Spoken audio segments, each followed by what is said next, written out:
Dasha. Here's your new client. Meet Mr. John Doe.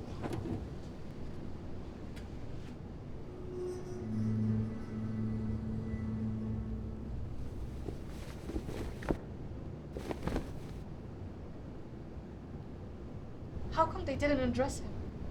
Said that was your job. I told them to go right ahead.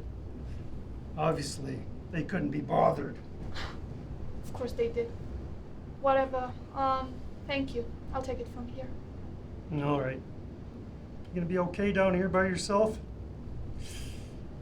I could stay back and give you a hand. Come on. When am I ever not okay to work by myself? You know me. I like to work alone. I know. Just thinking about your safety. You know, sometimes I worry about you being down here. Go home to your wife. I'll be just fine. Yeah, all right, of course.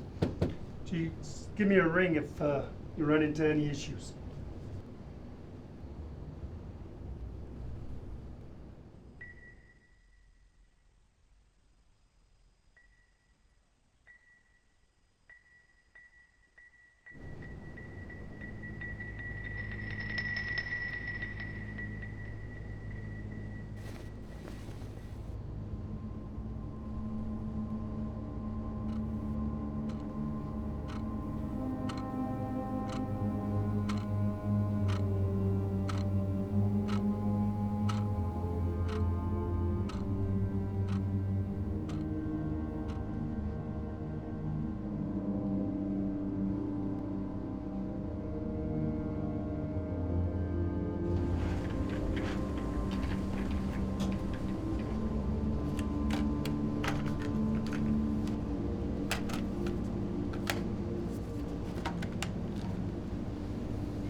Dasha Emerson here. He is with the body of a young John Doe. Looks like he was stabbed in a deliberate attack based on the wound that is located on the left side of his ribcage near the costal cartilage. Very well. Looks like it could be gang-related, but it's yet to be determined.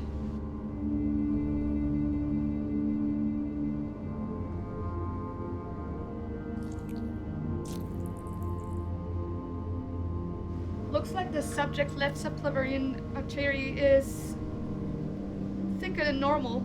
It should be 3 to 5 millimeters. Odd with that kind of volume, it should cause severe internal bleeding and aneurysm.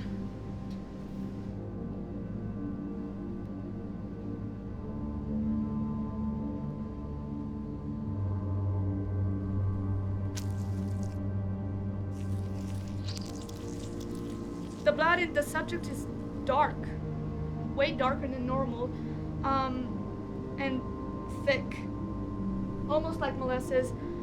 A person having a thick blood in their system like this could risk an increase in blood clots and having higher chance of a stroke. It's strange indeed.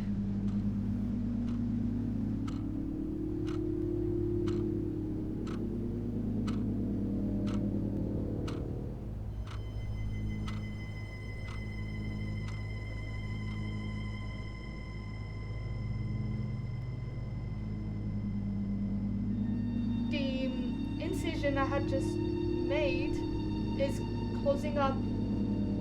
I don't know how to describe it.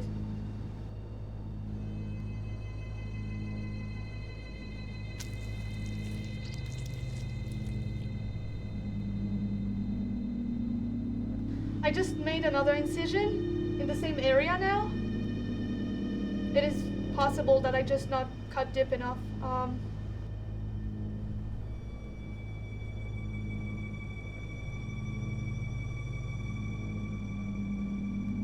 Subject teeth are very healthy, proper in color and all. His canines are quite sharp. Oh. Subject canines are very sharp indeed.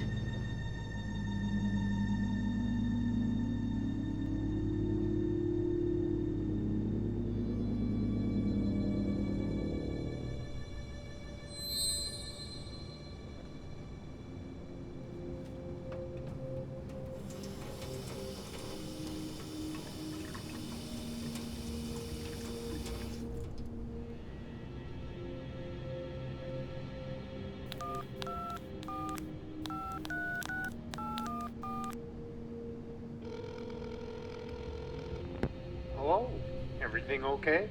Hey! Hey, yeah. Whenever you get the chance, can you please calm down and take a look at that John Deere you gave me? Please?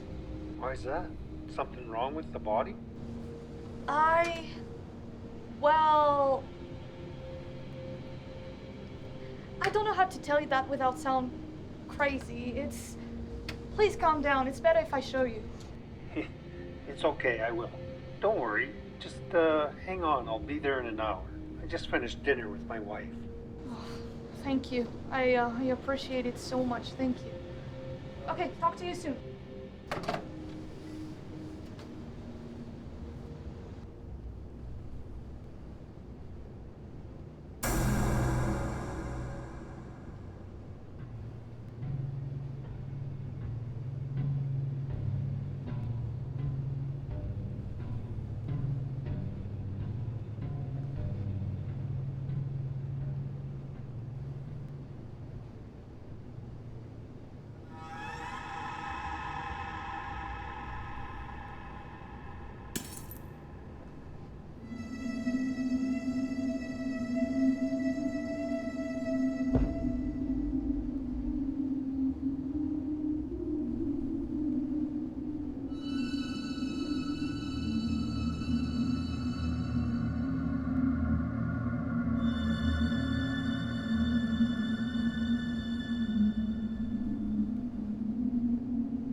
Hey, Dasha, Sam called me. Is everything all right?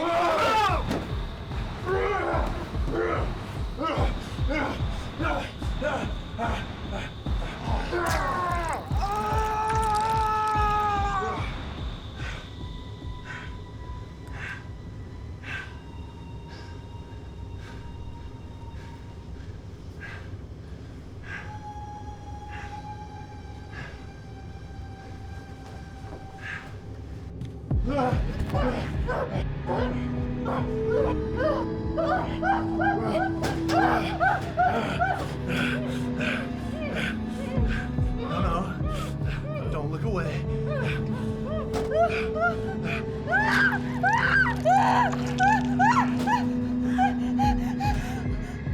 What the hell are you? Don't be so naive. You know the answer to that. What do you mean by that? What do you mean? Stop it!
Who is Randy?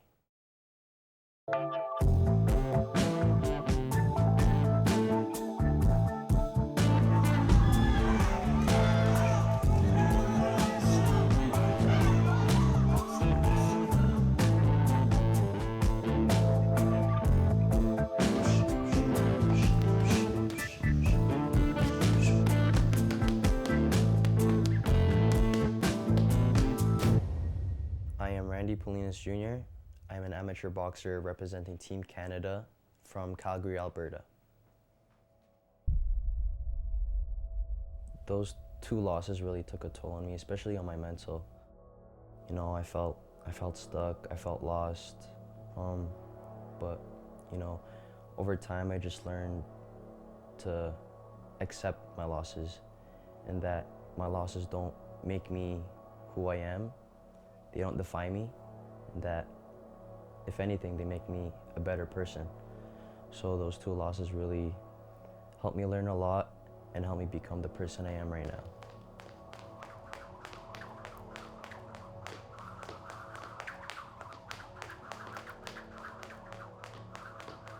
Whenever I'm at the gym, I feel at peace. I feel, you know, whenever I'm hitting the bag, whenever I'm going on runs or shadow boxing, that's when I feel, you know, I feel like I don't have to worry about anything outside the gym. I've been doing boxing for 4 years now, and, you know, just after all the time I spent, you know, I always knew that I wanted to be, you know, an Olympic boxer or even a world champion. So having, you know, my friends and family there to guide me and help me reach my goal, you know, it's given me an extra push, you know, knowing that I'll always have them in my corner.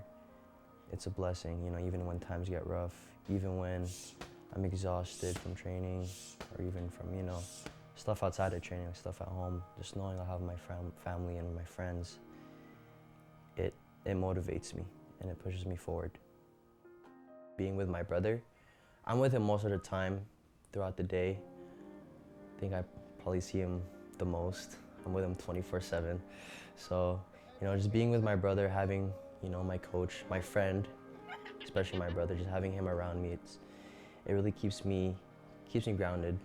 You know, just having him on my runs, having him train with me, having him, you know, even outside of training, like we'll jam together sometimes, you know, we'll play music, we'll sing. Having him guide me with stuff, you know, with life in general, just having him guiding me through everything I do, it keeps me calm knowing that I have someone to lean on whenever stuff get crazy.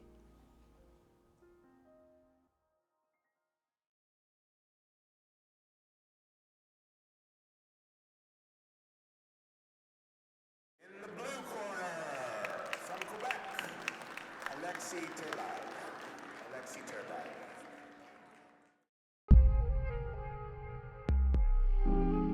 I plan on staying dedicated and true to my craft because I believe all the hard work and hours I've put into this sport will all be brought to light one day. I plan on continuing on inspiring the youth and people around me and to become the best version of myself that I can possibly be.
Well, my name is Joanne Killips, and I am the director of this wonderful group of singers called Rhythm of the Rockies. We are a group of treble singers, so high-voiced singers, that sing four-part a cappella harmony, and it's in barbershop style. I'm just going to tell you guys magic tonight is really not in our repertoire. It goes along with all that jazz. Well, I've been with Rhythm of the Rockies since its inception. I was one of the founding members of Rhythm of the Rockies chorus. And Yes. that was 2001 is when we started, and we chartered in 2002. But I have been singing barbershop since 91. That. No bass yet. Yeah, that's what Marty would say. That's barbershop. I saw the banner on, it was like hanging from a bridge, and it's something I've always wanted to do. Like, I used to do little concerts in my parents' living room when I was 6. Pretty embarrassing to watch the videos. I had extra time this year, so I was like, why not give it a try?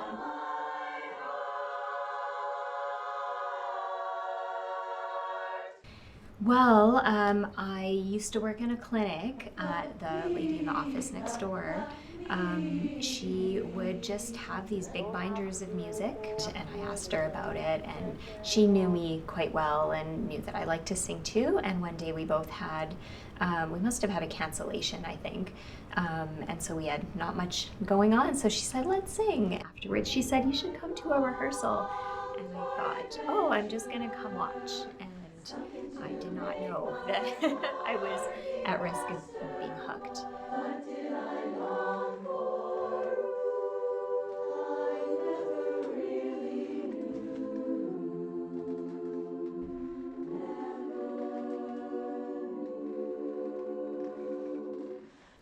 When I announced that I was pregnant with my son, I suddenly had 60 moms and aunties and sisters there to kind of lend support. So, you know, those connections are pretty special.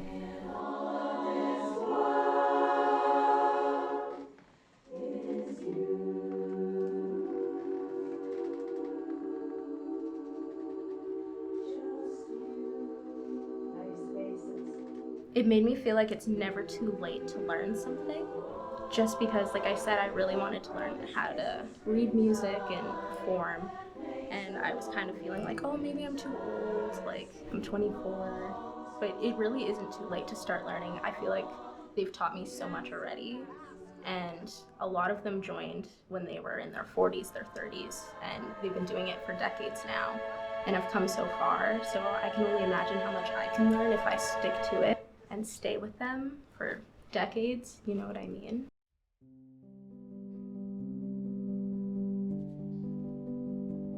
My parents were both musical, and my dad did a lot of singing, so I used to sing duets with my dad when I was a child, and I've been in kids' choirs, and so I've sung pretty much all my life.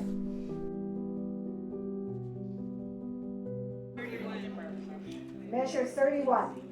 Again, what else could I do but keep repeating through again? I love you, love you. I can still recall the thrill, and I guess I always will. And what I think the future is going to be is we will expand, but we want to continue improving our art form and making it, I mean, the better it gets, the more enjoyable it is, not only for the singers, but for the audience as well, right? So that's kind of what we're all about, is hoping that it gets better. I want for everybody in Rhythm of the Rockies to feel like they're welcome and they're like they're part of us, right? I want everybody to feel part of this family. I don't want the family to be separated.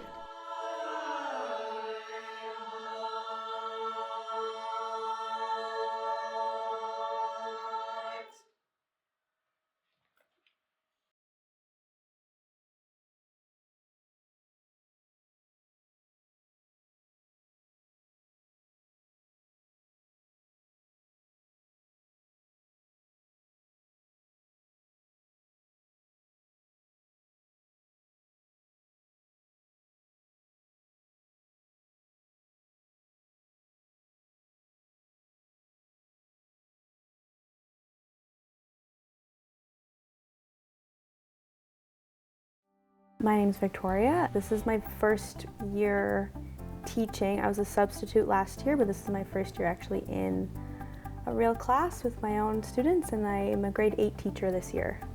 Humanities is kind of where I'm comfortable teaching, so that's something that I'm expecting and hopefully I can stay in going forward. That's kind of my comfort zone.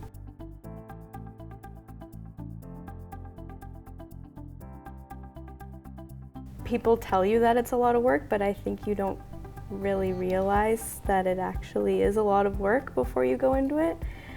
So the extra stuff, the report cards, the personalized plans for students is a lot more work, and I'm also, because it's my first year, planning things and kind of getting used to the curriculum after hours, which is a little stressful. But in the classroom it's what I expected, and I'm pretty happy with it, so I'm really enjoying my first year actually. When I graduated high school, I wanted to be a psychologist. I didn't want to teach at all, but I didn't know what I wanted afterwards, so I just kind of took a year off to collect myself, and I found that I was really missing being at school and having that routine, and so I figured teaching would give me that routine and it would give me that back. And then I nannied for a little bit, and I really ended up quite enjoying being around kids. So it just kind of felt like a natural place for me to fall with teaching, and I'm liking it so far, so I think it worked out well. A lot of people at school with me, like before I graduated, had always wanted to be teachers, or their mom was a teacher or something, so it felt a little bit weird to not know why I was there, to just kind of have found myself there. But I think that in my experience has actually helped, because I didn't go in with expectations, and I didn't go in thinking that teaching was a certain way, because it's very different now than it used to be, and I think that's actually helped me out.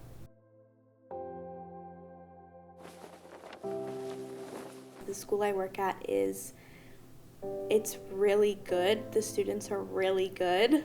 As a substitute though, some challenges are things that I think people don't really understand.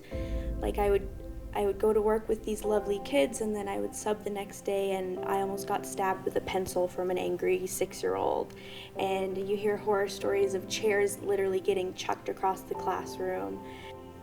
Now that I am a teacher and I'm emailing parents and not getting support from some of them, it's a little bit weird, because I know when I was in school, my parents were always saying, respect your teachers, like they're this important person in your life, and respect your elders or something like that. But we're not seeing that as teachers anymore. So it's weird. It's a weird change. When you add those behaviors to a class of 35 some kids, nothing works. You can't help the kids that need your help with their behavior, with their learning. If they don't know how to read, you can't get to those kids if you're also helping the kid who is really angry at life and doesn't want to be at school.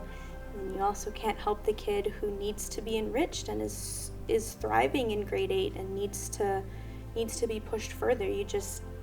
I can't be in 30 places at once. I have 15 IPPs, which are individualized program plans.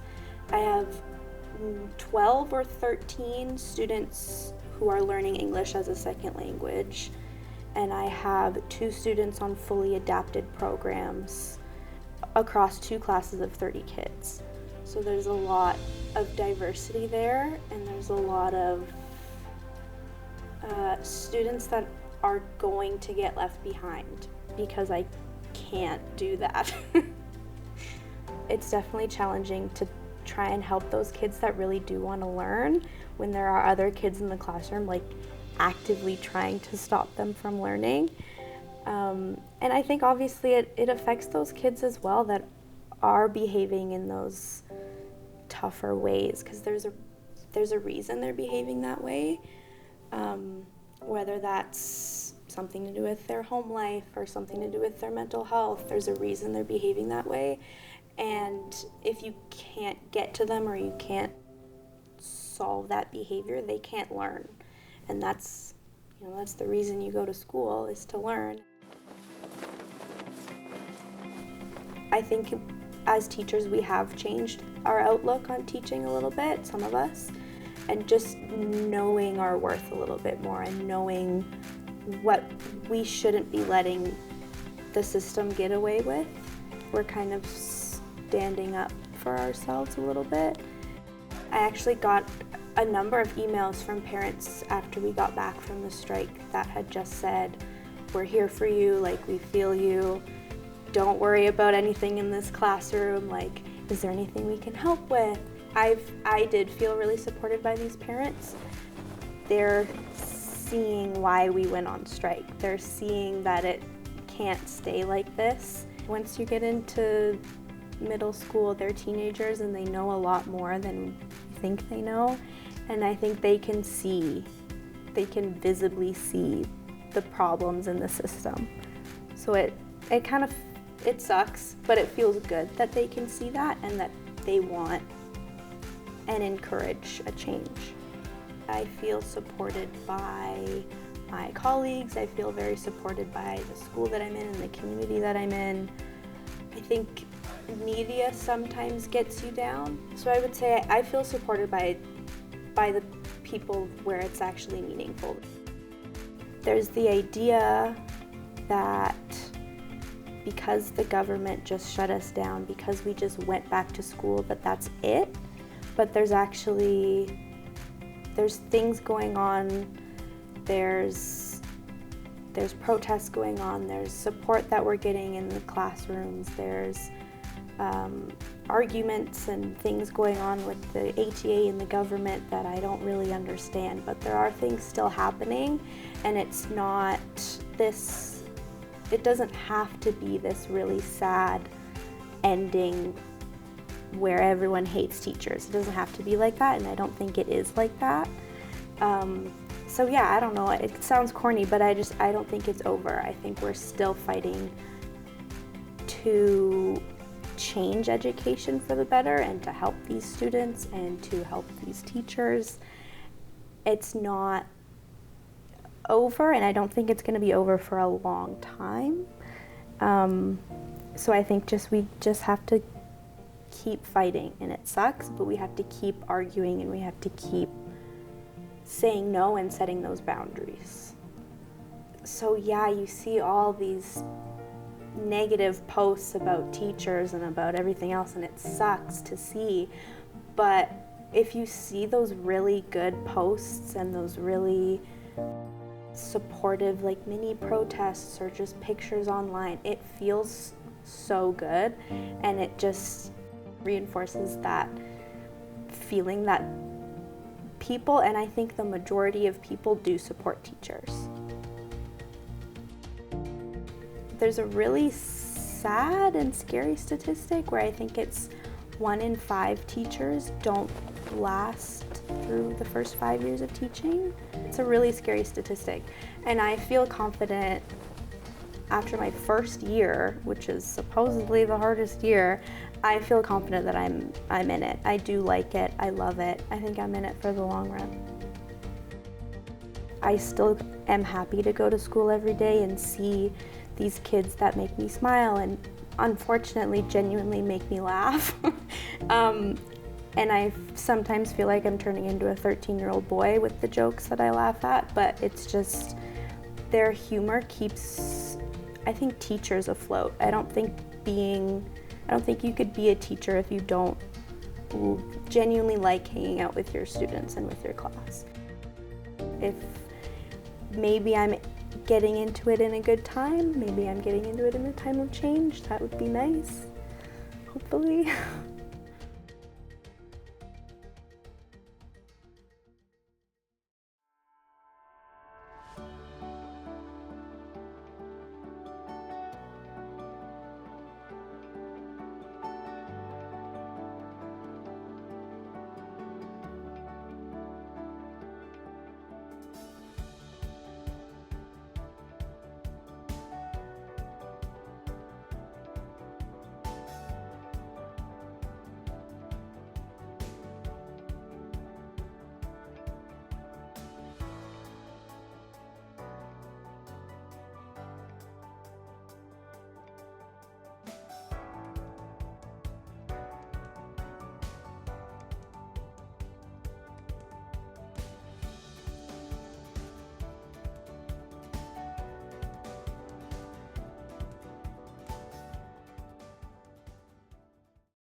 Lunch is ready.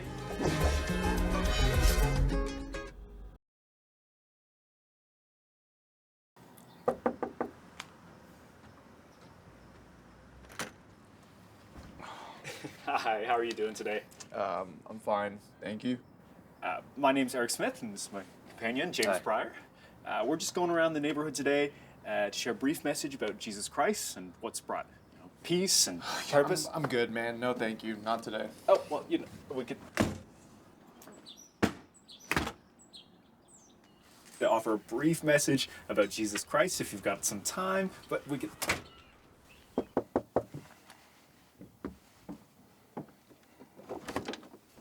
Hi, how are you doing today? I'm doing well. How about yourself? Great. My name's Eric Smith. This is James. We're just going around the neighborhood today to offer the word of Jesus Christ. Fantastic. Would now be an okay time for a short visit? Or is there a better time? Of course. Come in.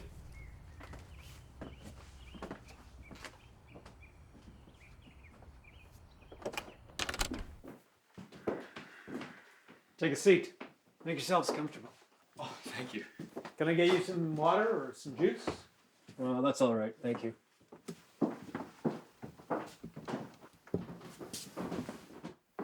Thank you for letting us come in. My pleasure. The work you guys do is admirable. Well, we always love meeting with people who share faith. Faith's been the center of my life for a long time. Oh, that's wonderful. When did you first come to it? I was raised in it. I drifted away for a while and then came back to it when I needed something to lean on. For sure. We hear that story a lot.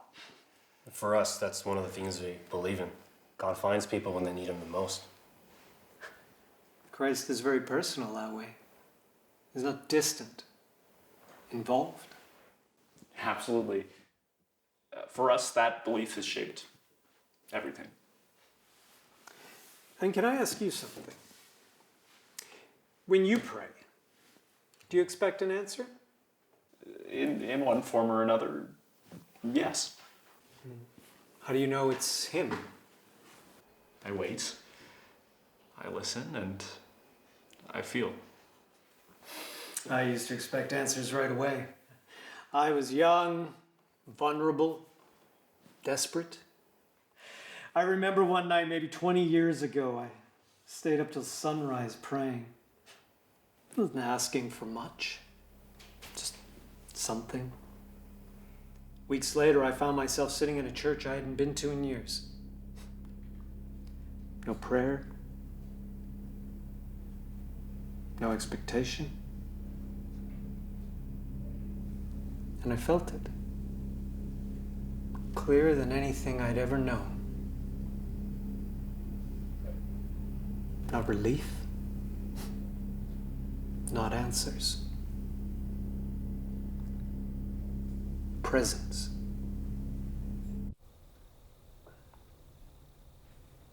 Good night.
hear that knock last night, did you? No. Want some eggs? Not that hungry. Sure. Yeah. Okay. May the Lord bless you and keep you. May his face shine upon you and be gracious to you. May he turn his face toward you and give you peace. Go now in his love. Amen. Amen.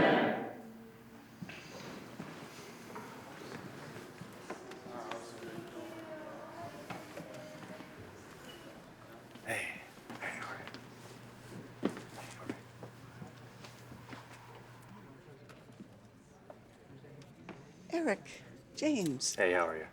I'm good. How have you two been? Great. It's been a blessing. We've been visiting folks around the neighborhood, sharing the word. Wonderful. Every day is a little bit different. You realize how much people are carrying with them. You are truly doing the Lord's work. Good to see you boys, as always. You're still joining us tomorrow for fellowship? Of course. We'll be there.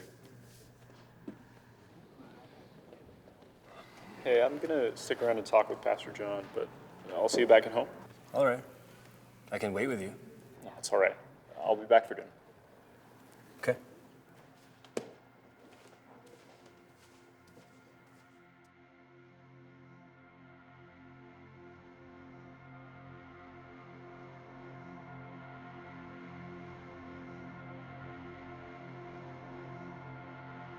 Remember, Eric, God never leaves you. Open your heart and feel his presence. Thank you.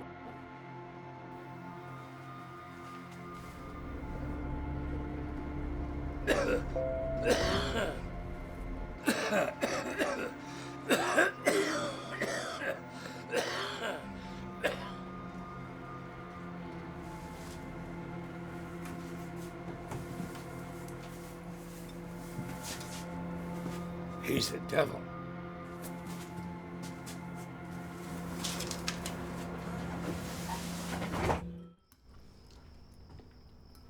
What did you and Pastor John talk about?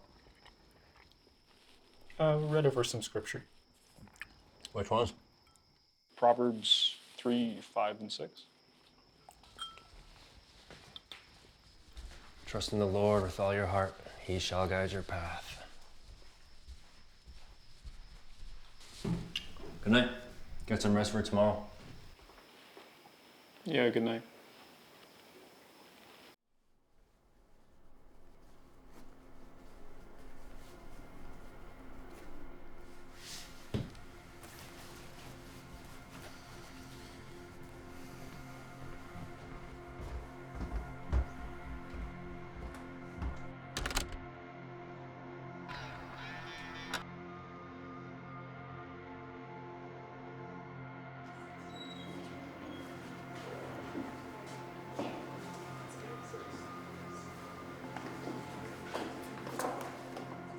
James, Eric, so glad you could make it. Glad to be here. Eric, I'd like to introduce you to one of our donors. David Shepard.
no pleasure trying to hide the fact. I gotta get my shit together, lose the things that distract. Don't let them see you sweat, let them see you be your best. Though you may not be the it, act like you are. It's the mindset to success, set the bar. Don't you dare forget that you're a star. Those dreams you manifest are not very far. Oh, you get nowhere in life if all you care is about being right. And see, I got bigger things on my mind. You gotta fake it till you make it. Done with all this shit, not gonna take it. Gonna be that bitch, hearts will be breaking. It's the confidence that sells. Even if you gotta lie to yourself, you gotta fake it.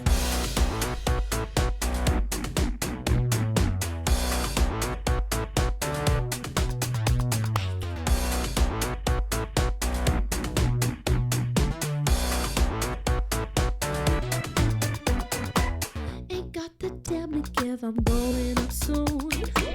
And I'm pretty sure nobody likes me in this room, but I don't care, yeah, I'm not stressing. Usually I'd be obsessing, but why should I give a damn? Yeah, I like who I am. You get nowhere in life if all you care is about being right. And see, I got bigger things on my mind. You gotta fake it till you make it. Done with all this shit, not gonna take it. Gonna be that bitch, hearts will be breaking. The confidence that sells. Even if you gotta lie to yourself, you gotta fake it.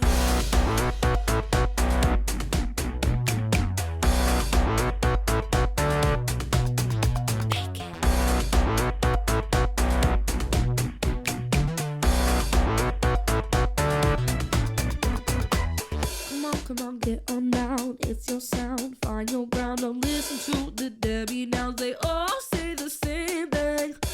Come on, know your worth, put in the work, put your first. Believe yourself and then observe all the magic happening. Come on, get on down, it's your sound. Find your ground, don't listen to the Debbie Downs. They all say the same thing. Come on, know your worth, put in the work, put your first. Believe yourself and then observe.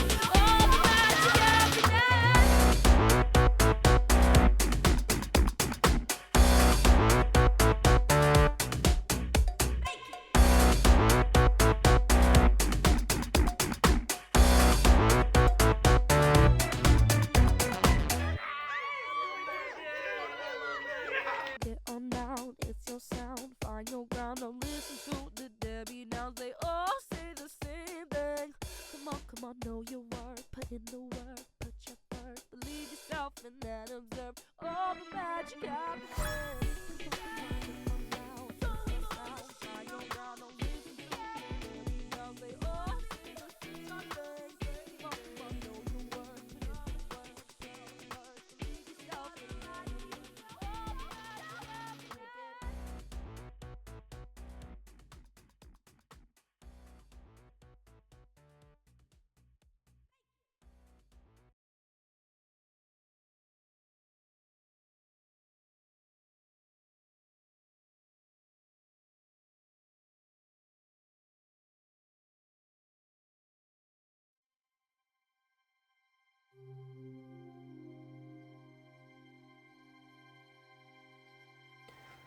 I just don't want too many people to know.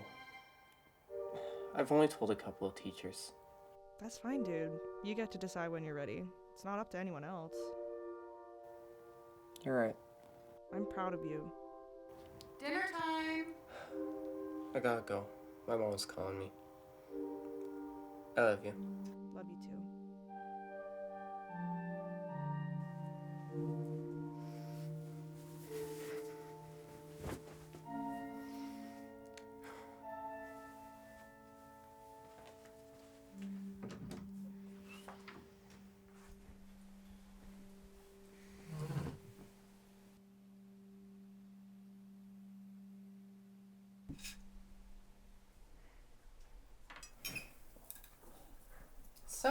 You dyed your hair?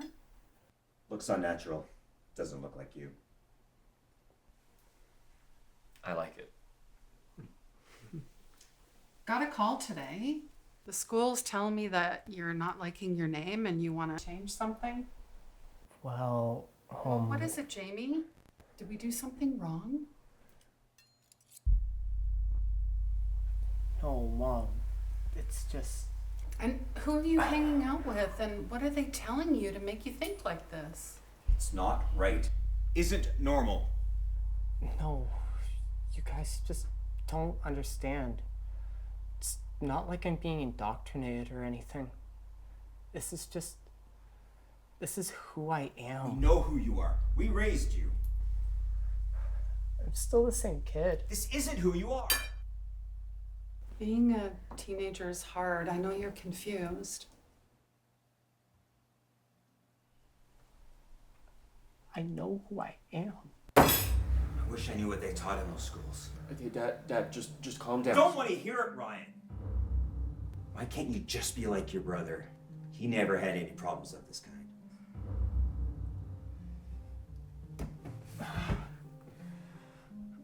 Where do you think you're going? We aren't done with this conversation. Dad.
I've been gone a little longer than I'm meant to be. Mentally, I knew that you were done a while ago. Afterglow, so I know that I meant something to you back then. Back again, right off all of my love again. There's no such thing as being friends, and you're too busy trying to catch an angle. I'm catching angels, wings that melt to exit curious mindset, cause I'm set on goals you can't imagine. Possess all of the fashion and know that I was myself, even if all I got is passion.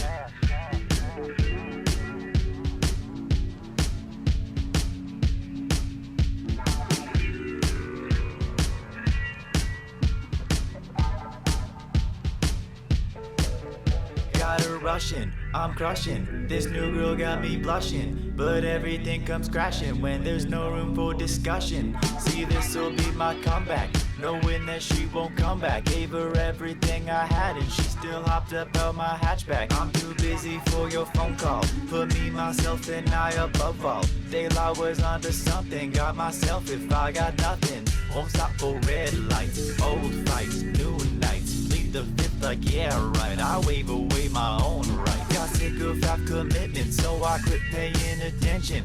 You play your twisted games with broken rules and bad intentions, and people come and go with forces out of my control. So stop the chasing, start attracting. Sorry, that's just how I roll. Dropping tabs like Chrome extensions. Safari for these lessons, can't complain, been doing great, and now I got all of these blessings. I don't need your second chances, do it once and I advance it. Complaining in the corner, twisting stories, shooting glances. I knew I was a superstar, I said it back in May. I'm way too focused on my new life, write it down, record and play. Peace.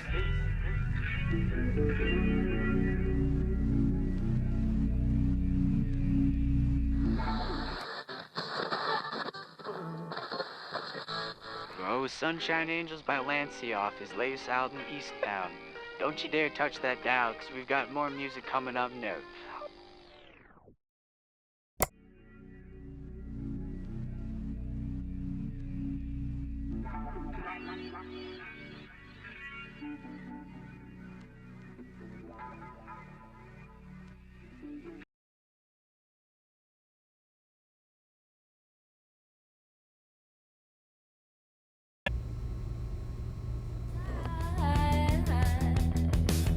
Never said that two was better than one. Baby, no, my taste is second to none. So let me take it over tonight.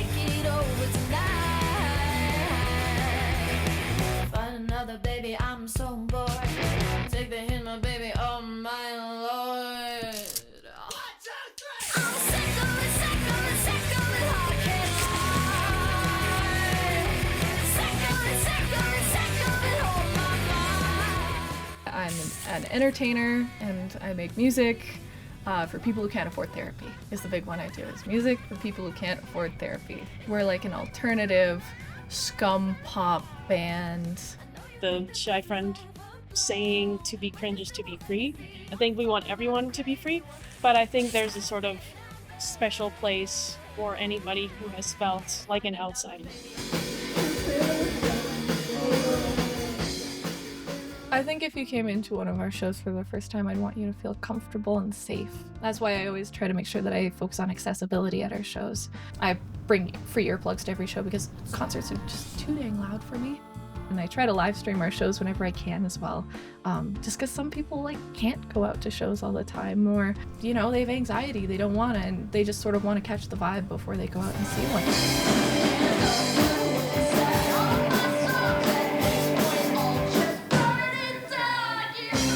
The costumes and the themes for each show really add to that, and it gives people an opportunity to kind of be creative and also identify who might also be a Shy Friend fan because they're also wearing clown makeup or whatever the case may be. If I'm on stage, I sort of just feel like an elevated version of myself off of stage. In a sense, the same way you'd sort of be like acting, in a theater production, you'd be more dramatic with things, you'd be more emotive. At school, I'm like a totally different person, but I'm just there for school and I leave. But then every other aspect of my life, especially performing music, super extroverted, totally different than what people know me as at school. When I'm on stage, I'm such a cool cat and everybody likes me for some reason. And I'm just really confident when I'm in Shy Friend. Take care of each other. Please welcome Shy Friend! With Snaggletooth, which is the last EP that we put out, with the time that we had to make that one, I really had to buckle down and figure out what I wanted people to feel. And the stuff that people really vibed with locally was the angry stuff. It was stuff that made people get a little ticked off and made me get a little ticked off. And honestly, it was way more fun to perform that than sad things. We've been Shy Friend, you've been a delight. Don't be shy, come say hi and stick around for the rest. Personally, I don't feel seen, but not in a bad way. I feel a little bit like a background character, like there's like a little wall between me and the audience. I don't know, I feel like the pressure is off me, which I like, because when I do my solo performance, all the attention is on me and I'm like, no. I like the fact that in Shy Friend I can just hang out in the background and like dance.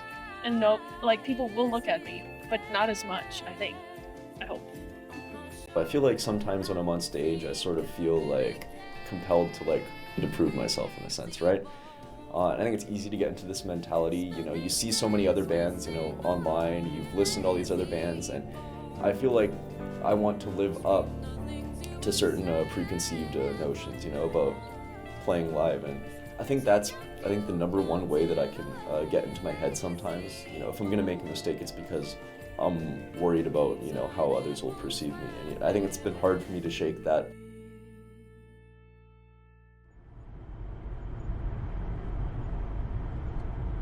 I was sort of known as a violinist where I was raised.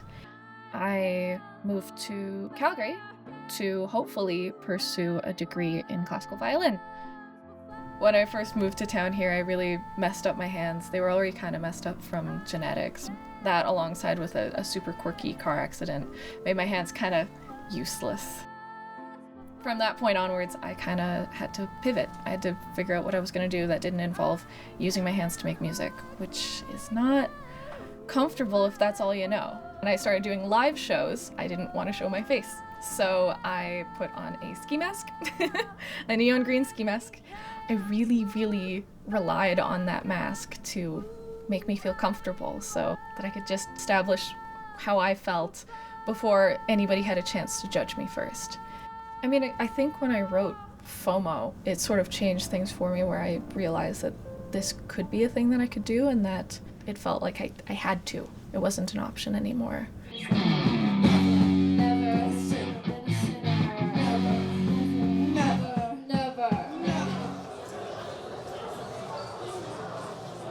I think one of my biggest worries with this project is that I'm going to put in so much work and nothing's going to come of it. And like, at this point, that's not even true. Like, I can objectively say that what I've done already has done so much. You know, I think that's what makes someone a good artist, is when they always strive for more. But it's really scary sometimes to hear that in the back of your brain, no matter what you do, you're not that satisfied, you know? It's tough, but it's okay.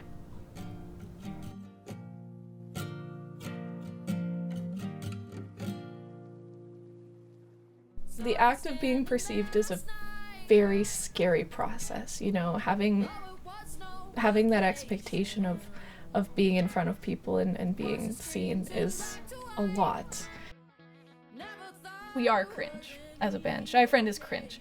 And when you admit that, it kind of takes away all of the pressure.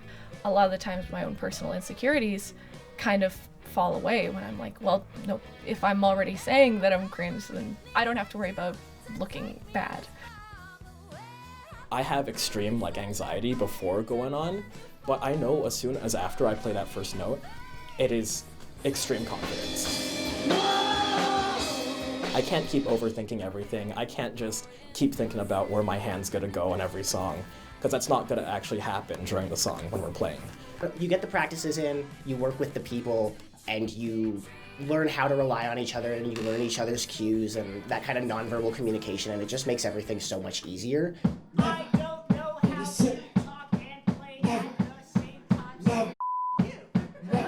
When Shy Friend started, it felt as though we were each individual people in our own universes, and still going through that first stage of a band that's learning all the music and figuring out chemistry with each other.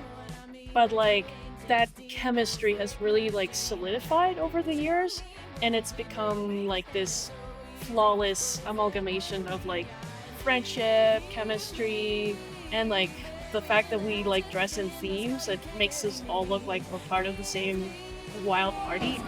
Pathetic! Sticky! Icky!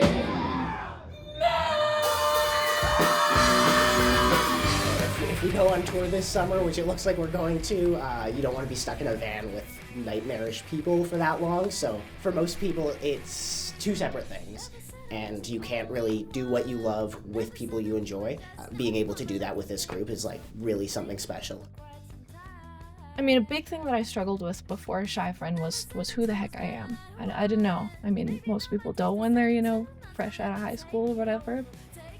And then as I was figuring out who I was, there was this constant pressure from the people around me to not be that, to fit into a different box, to be somebody else. And I had to really figure out if it's worth being around those people or if it's worth it to explore who I am. And this project has given me so much space to just explore who I am, and I like it. I like who I'm becoming. Hello, Shy Friend Industries. Who am I talking to? I'm wildly different than I was like 4 years ago, and I think Julie was too. I think Julie has become a lot more free and more like skilled, confident. I've become more skilled as well. And I'm not saying skilled as in like a musician, because I feel like that skill was always there and that always grows. I feel like as a like stage performer, which is like a totally different skill, weirdly enough.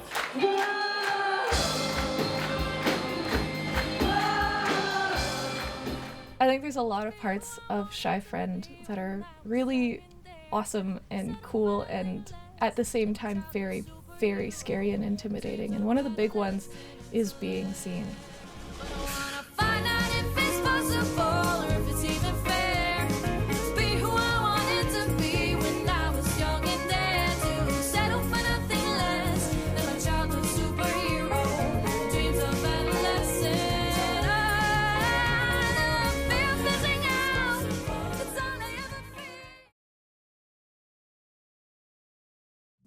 Now I'm sending you this under unusual circumstances.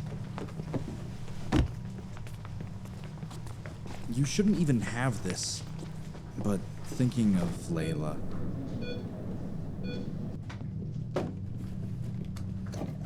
It's formally untested, but it's real.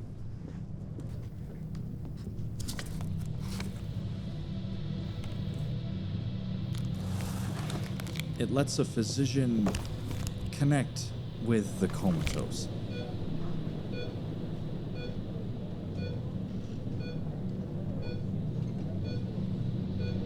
It's been 3 years since she went under. She may not be how you remember.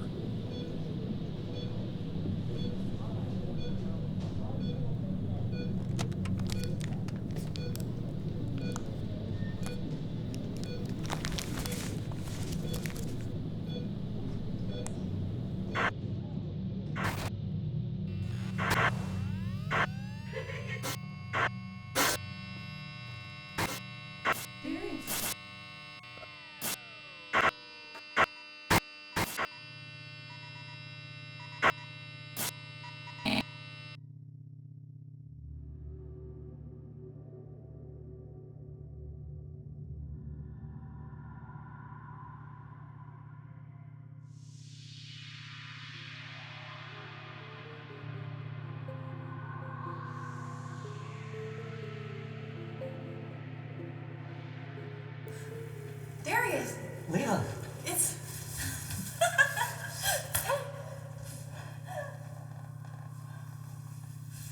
Darius, it's... I don't know how long. You must have passed so early. But I'm not dead, Layla. What? How? Neither are you. You've been in a coma. How long?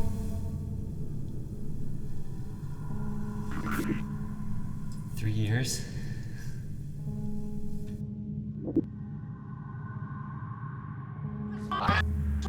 You were in remission when it happened. I think your body just gave up. I told you, I didn't want this. This was my choice! I wanted to move on. There are people waiting for me.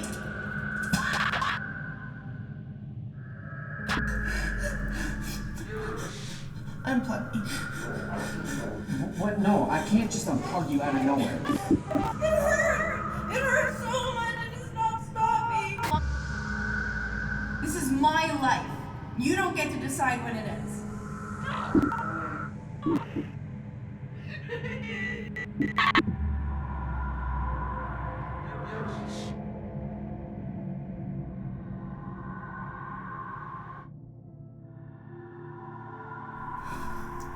I'm not waking up.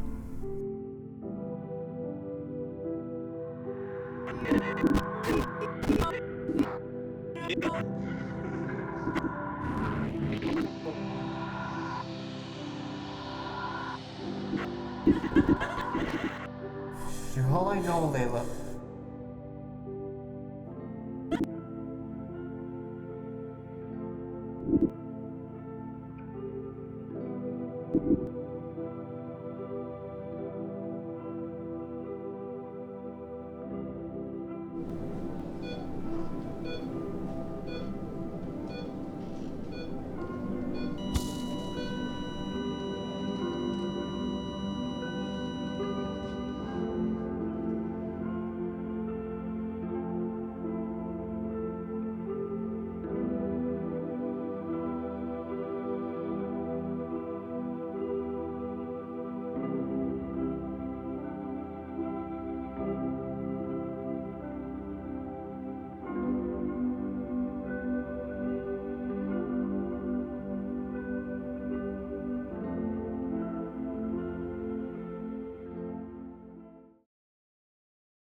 You're flying. It's like being in space. If you ever see the astronauts working on stuff in a pool at NASA, they're just kind of floating around in space. You're weightless. Weight or anything else doesn't matter. It's just so serene. I feel like time almost completely disappears. It's a sense of freedom for me. With a disability, I feel like I do have a lot of limitations. So being underwater, I feel weightless and it's very freeing.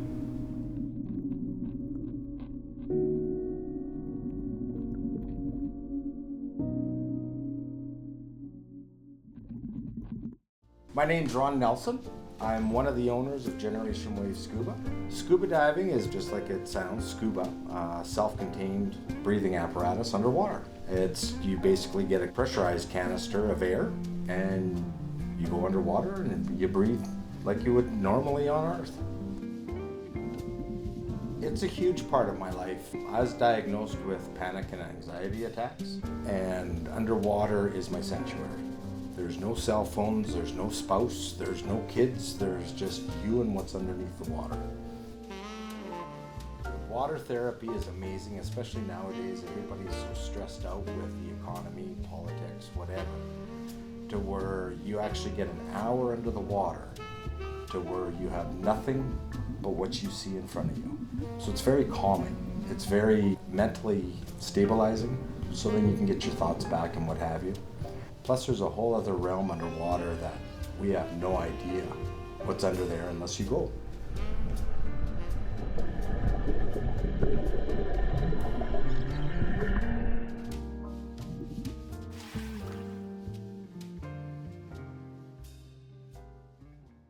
My name is Dwayne Havajanic. I'm one of the owners here at Generation Wave Scuba. Gives me something really cool to do.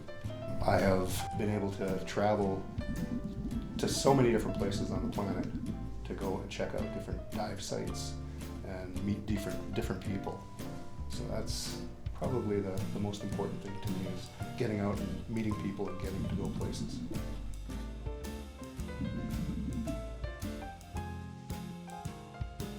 The adaptive program is actually pretty cool. It's hang out with people that everybody else thinks that they can't or shouldn't be in the water doing what they're doing, and helping them do that, whether it's setting up gear, getting them set it in the water. That is probably the funnest part for me. I'm Briar Johnson, and this is Julia Johnson.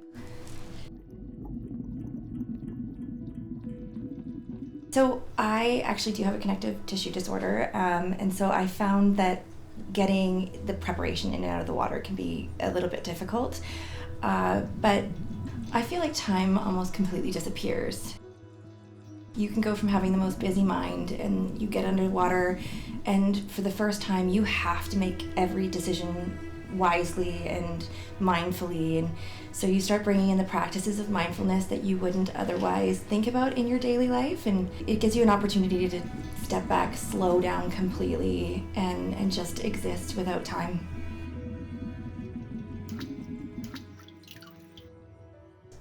My name is Cass Duong. My name's Steve Fair. So I had a stroke when I was 7. So I've lived with this for a while, and it's I do have a weakness in my right side, my right arm, and I don't have much dexterity in my fingers, and then of course my right leg. So just being in the water and feeling weightless already, I felt like a huge fear by itself. But once I got over that, and like Steve said, I sat at the bottom, I surprised myself. So that alone was just like, whoa, you know. But yeah, so since then, like, just trying to challenge myself to just get out and do what I can. It's been crazy. It's been a crazy journey.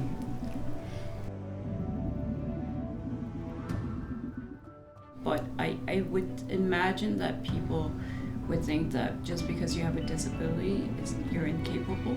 You're not. Anything can happen, and that's why Steve created this adaptive program that myself and whoever that will come after me could enjoy.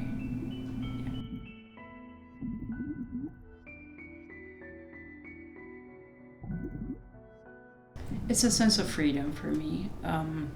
With a disability, I feel like I do have a lot of limitations. So being underwater, I feel weightless, and it's very freeing.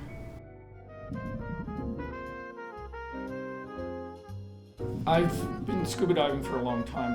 I find that my place where I'm it's my happy place, if you will, is when I'm underwater.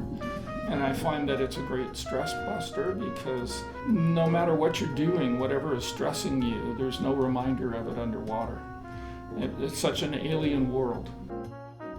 So I found it was just a feeling almost of euphoria. And I also like the feeling of freedom that Cass described. You know, three-dimensionally, you can go in any direction you want, so you can literally fly.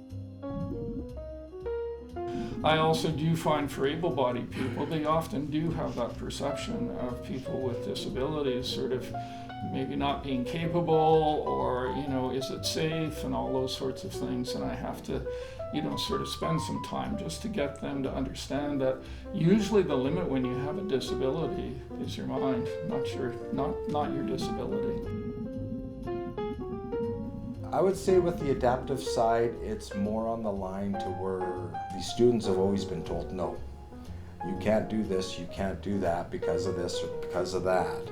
Especially with diving, they don't realize that, no, we can adapt the gear, we can adapt everything to accommodate them to get them in the water. And once they're in the water, the look on their face is worth every penny. Well, I mean, you only live once, and the ocean's like an entire world that's just waiting there for you to see. So why not go and explore it? It isn't as scary or as dangerous. There's dangers, there's hazards. And I think it said before, not everything in the water wants to eat you. Fish are friends, not food. They're just as curious about us as we are them. And it's pretty cool when they come up and they want to have a chit chat with you. For me, I just wanted to add coming from someone who's got a tremendous fear of water, with a disability, I honestly did not ever think I could even consider doing something like this until I talked to Steve. And he kind of convinced me, so I'm like, okay, I just want to challenge myself. And I am the type of person who likes challenges. So since the first day I went into the pool until our Cayman trip that's coming up, I'm more than ecstatic, and I just having him describe all the coral reef and the fish that I'm gonna see, it's just, not the shark, but everything around, it's gonna be a whole new world for me. So I'm super excited for that, and I hope that people with a disability and without a disability just come out and just try out. And Generation Wave, Steve, Dwayne, Ron, Trent, everybody, very supportive.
My name is Philip McCauley, and I'm the president of the Calgary branch, #1 Rock Canadian Legion. I've been a member of the Legion for 50 years, and I've been the branch president for 19. Our main purpose is to serve serving members and their dependents of people who served in the armed forces. That's our main objective. So we've been around for over 100 years, 104 years. When it first opened, it was just for serving people that have served, right? So that's why it's called Memorial Year, in memory of those that served and lost their lives or came back, injured. I mean, back, during the First World War, people came back and it was called shell shock, right? And they were considered, inferior or, cowards because they ran away, stuff like that, which did happen. Now we know a lot more about it, PTSD, right? You see things that, no human should have to witness. And it helped them, if you're sitting across from somebody that experienced the same things you did, it's easier. And, the alcohol probably dulled some of the pain. But it was a meeting place for those that went through those trials and tribulations to get together and be able to talk about it. And then it opened up later on in the 60s to other people that believed in the purposes and objects of the Legion.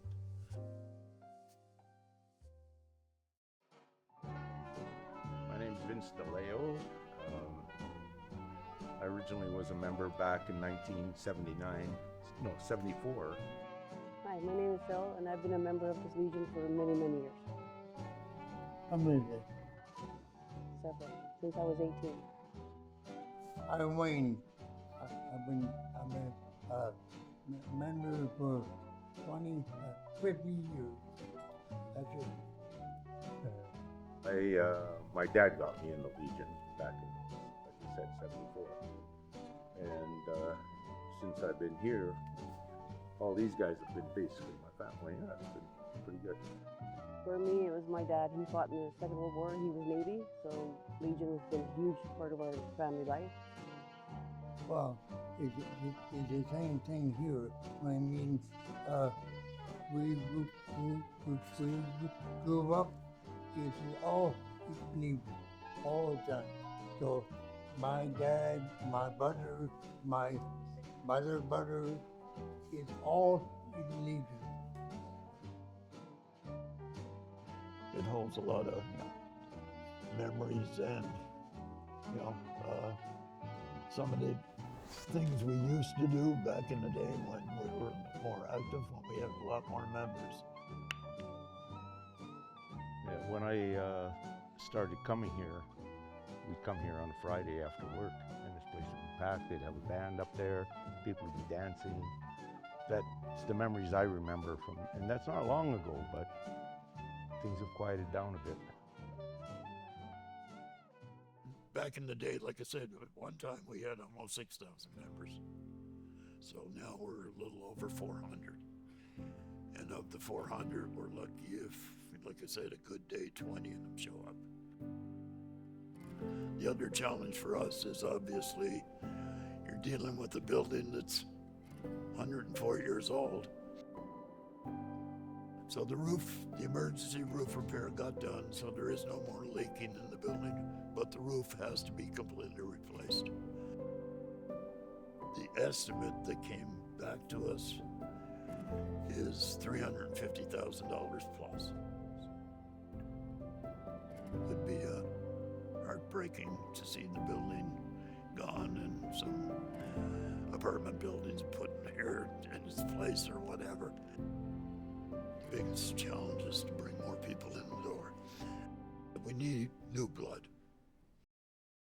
CJSW is a good supporter. They run about 6 events every year for us, music events, right? And then there's the Sled Island Music Festival, which we've been doing for about 20 years. And then RCW Wrestling is the other event that brings us in a lot of people.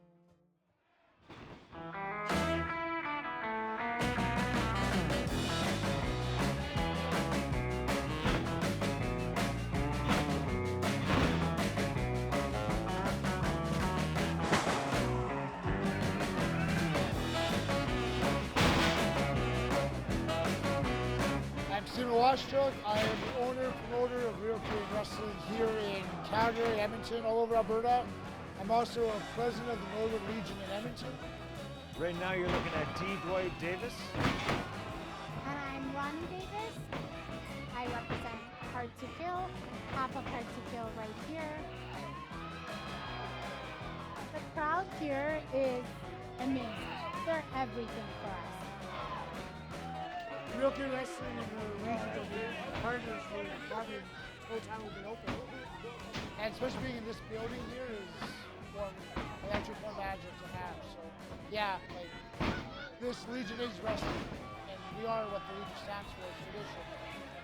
I've always wanted to help the veterans and work with the community, and I think Legions and wrestling go hand in hand because I believe Real Kid Wrestling, though, I like to be the old school Stampede Wrestling, smoke, light above the rain, and that's what Morris says Legion. Legion, you come here for the cheap beer, the camaraderie, and so wrestling and Legions go together, one in one. Yeah, it's like every time we wrestle, we feel the past and the future all in one room, continue the tradition.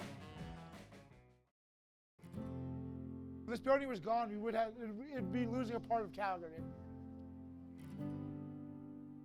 That just gives me chills because this is like family for us. Like the bartenders here, the staff here, the the owners here. I really think that people have to come here and see what we had for all these years. And don't forget all the guys came here and fought for the people here.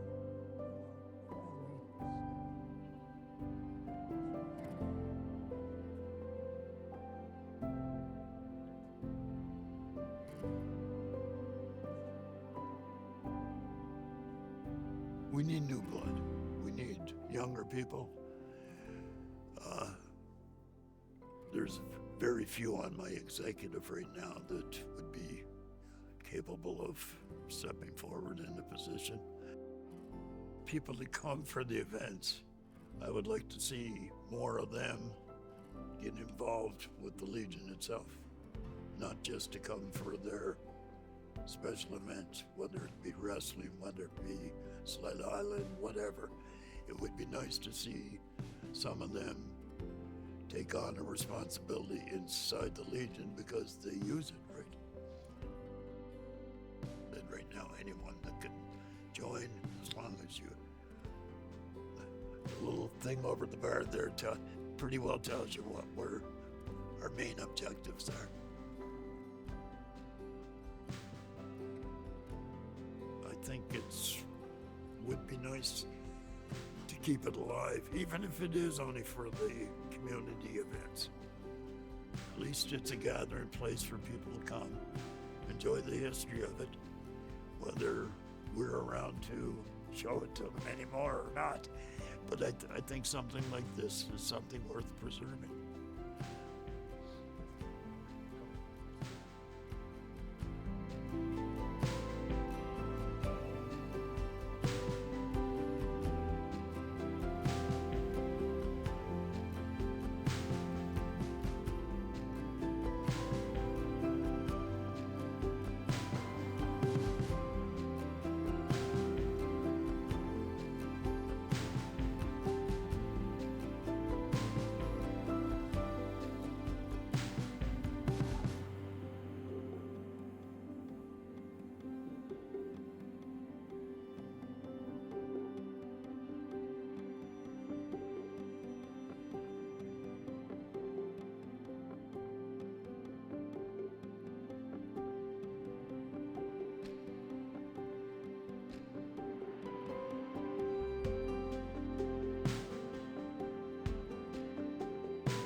SAIT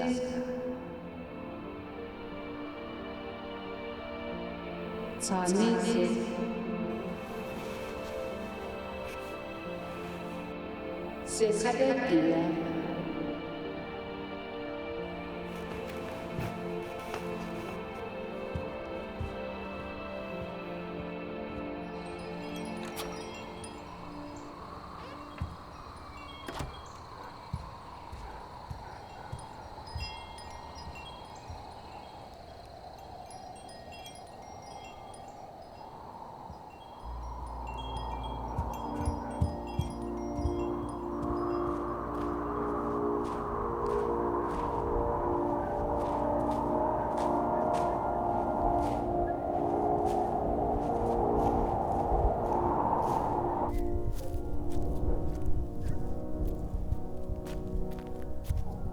Sla da niska duguja nanits iesna.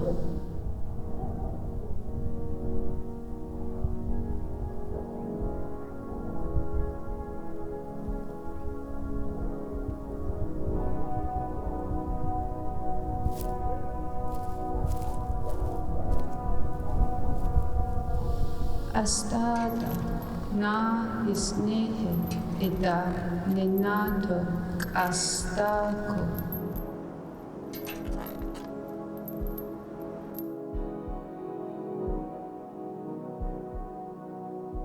Ka iza ha e gutsa danik asi.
Sae neta niso owanisa yetla da niska duguja nanits iesna.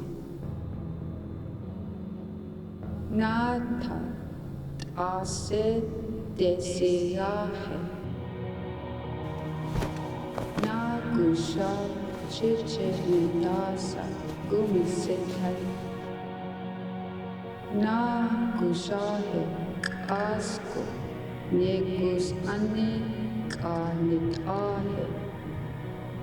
Ya gusha na kilene kanitahe. Da seko seko.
My baby's home.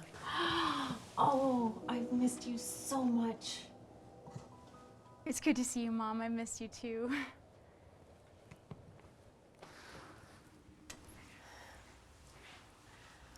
So how is everything going at school? It's going so well. I absolutely love all my classes, and my professors are so great. And how are your grades? Mom, my grades are good. You'd be very happy seeing them. I know I don't have to worry about your grades. I never have. And nothing has changed since then. Except maybe your best friend. Mom, you know we don't talk about him anymore. I just don't understand why you two can't get past that fight. You were so close when you were kids. And now you hardly know each other.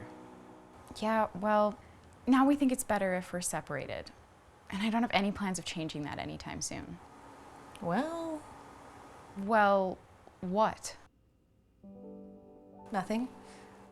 It's just that Sophia and I made plans for both her and Noah to come over for dinner tonight. The Reeds are coming here? Tonight?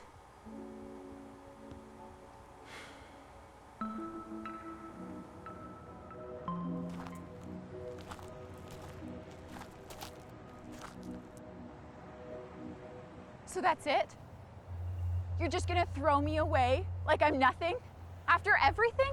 It's not that fucking simple and you know it. It feels pretty goddamn simple to me. She doesn't like me breathing the same air as you. So poof, I'm erased. How convenient. She's my girlfriend. You think I just ignore something like that? You think I want to be stuck in the middle of this shit every single day? I was your best friend first. Every day since we were little, we were together.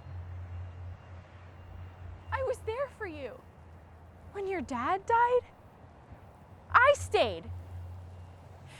And now Erin snaps her fingers and suddenly I'm disposable?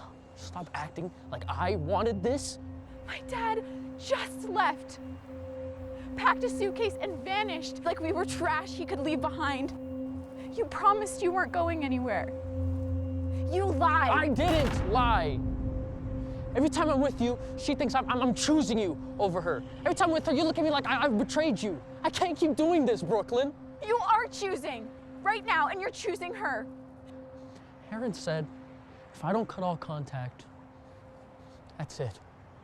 She gave me an ultimatum. What the hell was I supposed to do, Brooklyn? You were supposed to fight for me. Just once. The way I've been fighting for you my whole life. I can't lose her too. You already lost me.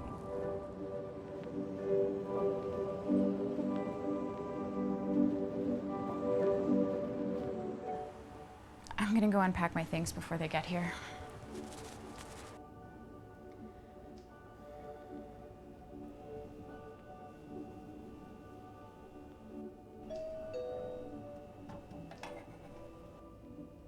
Brooklyn, they're here.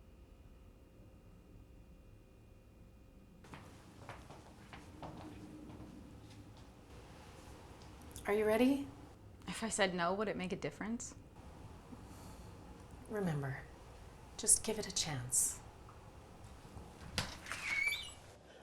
Indy! So good to see Oh, thank you so much for inviting us. Of course, welcome. I'm glad you could come. Brooklyn, honey, look at you. Oh. Ooh. You have grown up so much since the last time I saw you. Yeah, it's really good to see you too.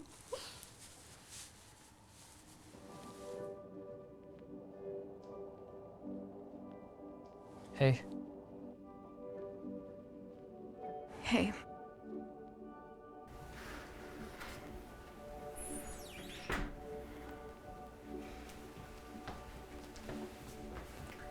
Well, this is going to be an interesting night. Oh, yes, it will be.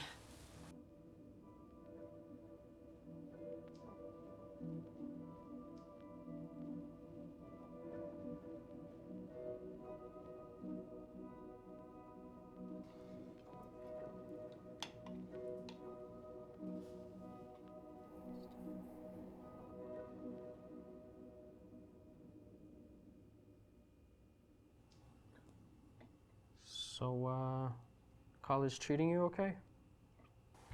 Still standing. Yeah, that tracks. Nothing can ever get you down, right? Nothing gets me down since my best friend left me like I was nothing. I remember remember when you two used to have to sit right next to each other, whispering and laughing, like the rest of the world didn't even exist. We could never get a word in edgewise without you two shushing us. Oh, I miss the good old days. People change. We grow apart.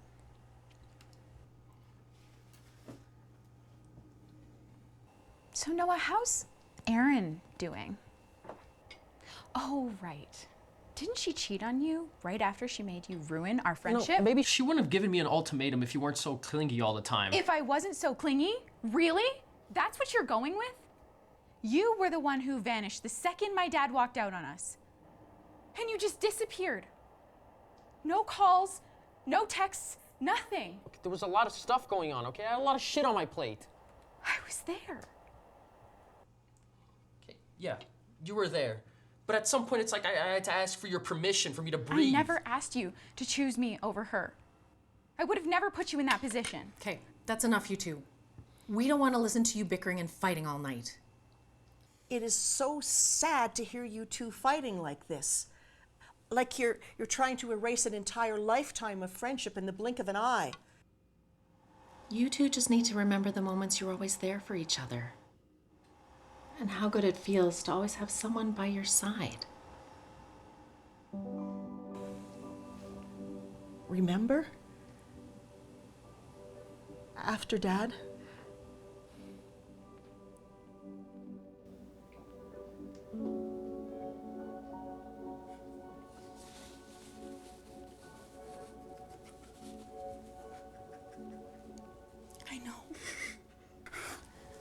I know it hurts so much right now. But you're not alone. You're never gonna be alone. I've got you, Noah. I'll always have you.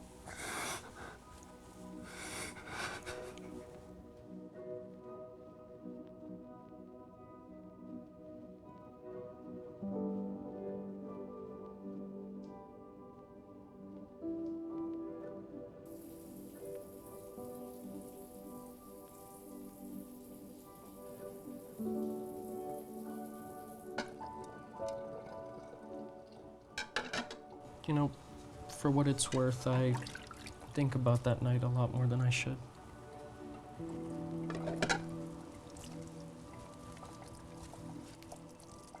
Yeah. Me too.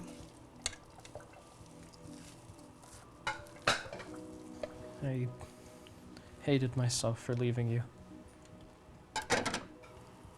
I hated you for it too. I was scared, Brooklyn. I didn't know how I could be there for you and not lose everything else. I didn't need you to fix anything. I just needed you to stay. I couldn't watch you fall apart too. I thought if I just took a step back that you'd be okay. We'd both be okay. I wasn't okay. Every breath hurt. Every night I woke up reaching for someone who wasn't there. You were the one person I thought would never leave me, but you did. You left me when I needed you the most. And you didn't even say goodbye. No, I'm sorry. I just thought there was nothing I could do to fix it. So I didn't even try. That's what hurt the most. You didn't even try.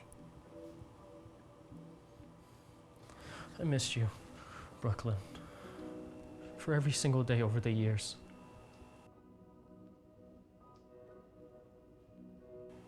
You were my person. My person too. You still are. Then why did it take you so long to come back to me? I guess I was terrified. I thought I'd, broken us beyond repair, and you wouldn't see me the same way again.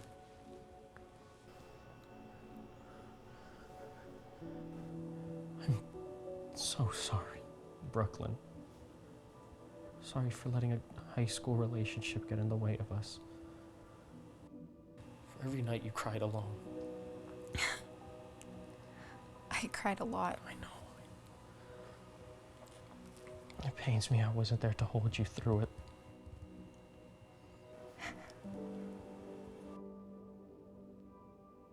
Can we just start over? Yeah. I like that a lot.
You should have been in the booth, no rest for the youth. We can pop and get loose if you want for it. Never been off on no juice, mark like animal tooth. Never seen but my legacy prospering. I thought that everybody gotta be the best. No room for redirect. It's in a fucking mess. It's like the ones that get money deserve it less. Papers a fucking test, y'all never pass. And I'm asking for everybody who been past at the palm of their chest to get my fucking ass. It's like high goals on morals, this shit is deplorable acting. You want some fake activists, I got no love for a face. Always been a slave to a pace. We can rise up and take action, show love to the mass. We outnumber 100 to 1. Thinking up a CEO. Shaking up the rich like feet, fight for new flow. I'ma make a VETO. G.I. Joe, new stick, scratch cereal. I'm cereal, I'm shooting like a PRO. In the VIP when they don't like me, when I'm the best they've seen. Screaming RIP to the UCP. I'ma cut the ass out like a PNG. And all my life is 100 to none. I hit a lick and spit back, then I ride in the sun. I take a bitch down with or without a gun. I've been that bitch down for wherever the fun. Violent thoughts, they rattling inside. I was wishing I was more alive. Keep the pistol, but he never slides. Pussies keep on pushing me to die. Been in the booth, no rest for the youth. We can pop and get loose if you want for it. Never been off on no juice, mark like animal tooth. Never seen but my legacy prospering. I thought that everybody gotta be the best. No room for redirect. It's in a fucking mess. It's like the ones that get money deserve it less. Papers a fucking test, y'all never pass. And I'm asking for everybody who been past at the palm of their chest to get my fucking ass. It's like high goals on morals, this shit is deplorable acting. You want some fake activists, I got no love for a face. Always been a slave to a pace. We can rise up and take action, show love to the mass. We outnumber 100 to 1.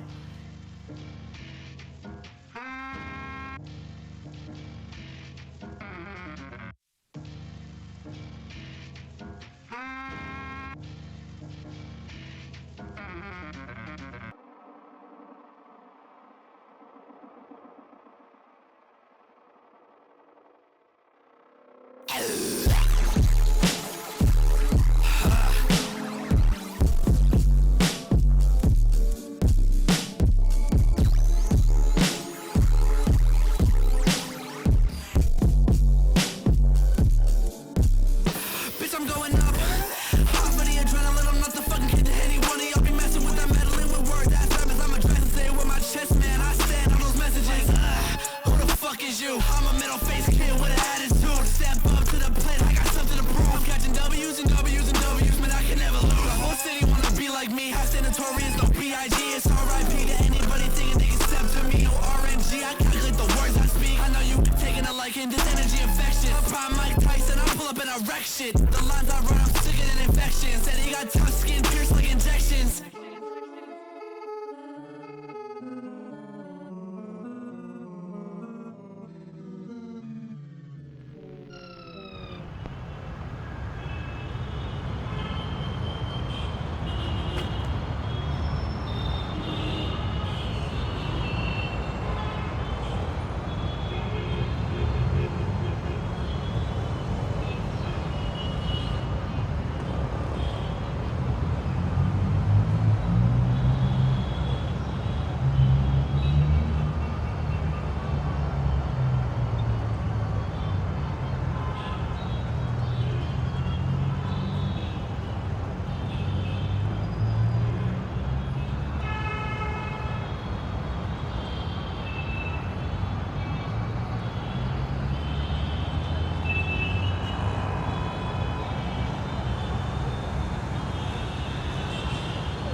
was Christmas Eve, and for most that simply meant making it till morning. A sacred night for me nonetheless, and one that always outweighed the coming day.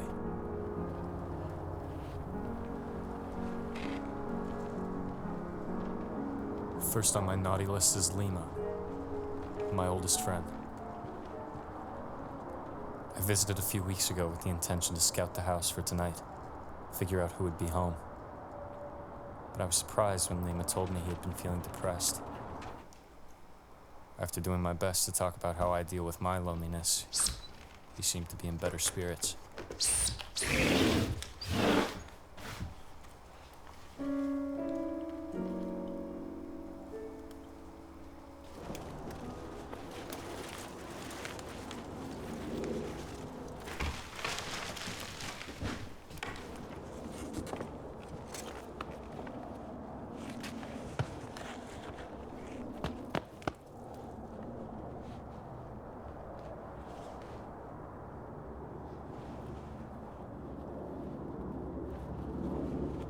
The place had changed quite a bit since I lived here.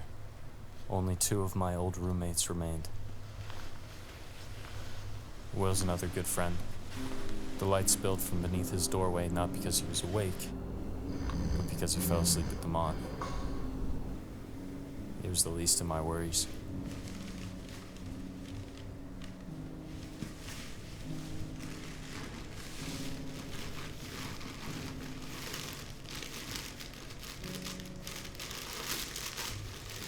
For my friend Lima, I leave a custom-designed hoodie that he always used to borrow when we lived together. A hopeful reminder that I'll always be around to help him out of any hole he finds himself in.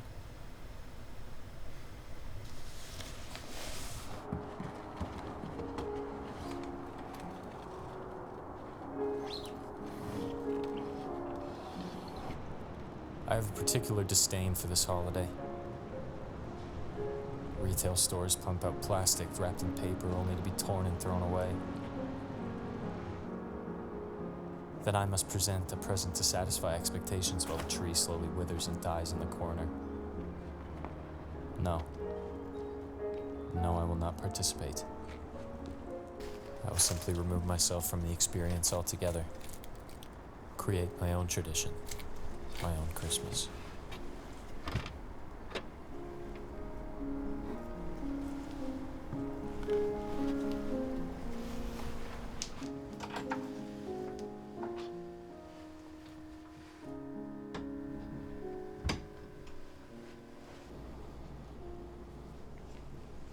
Second on my list is an old friend, Hesh.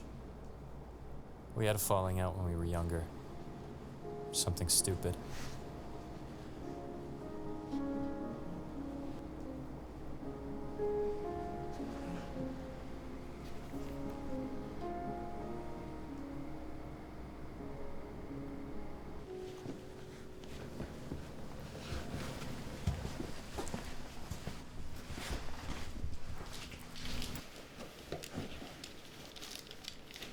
The last sleepover I ever had with Hesh, we played mini-sticks until his parents took them away from us. I never forgot those moments. Maybe I'll see him in the new year. Merry Christmas, Hesh.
have been so long that I completely forgot Hesh was a sleepwalker.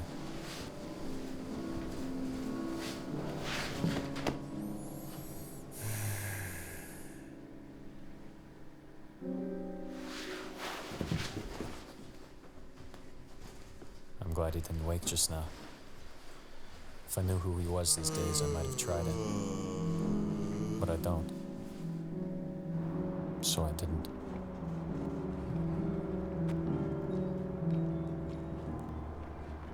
Some of you may be curious about all this. You see, I quite admire the big bearded jolly man. He's kind of my hero. To those young boys and girls out there, I hate to break it to you, but he doesn't exist. Except for tonight. He does in a way.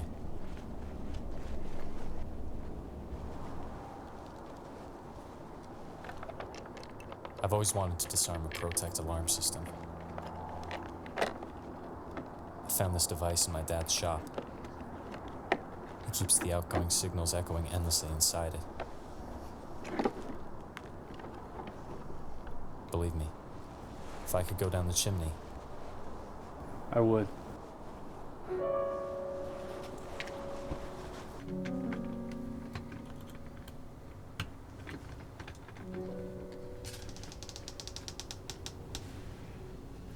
every house sounds slightly different when it's asleep. It takes a trained ear to tell them apart.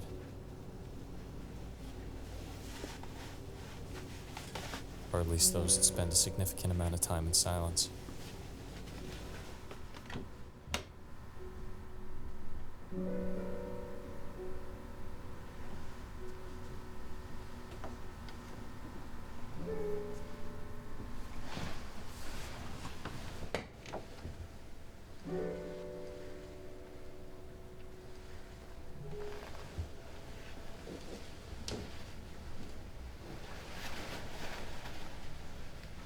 For my friend Chris, I leave a memento from our childhood.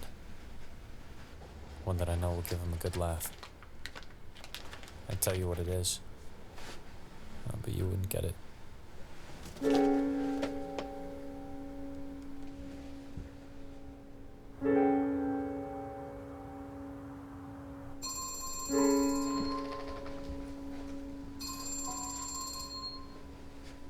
Hello? Oh, yeah, hey. No, it's okay. I couldn't sleep. New house and all. Yeah. And Ken is out for Christmas Eve dinner with the company, so I'm all alone. Oh, really? Oh, that's so good to hear.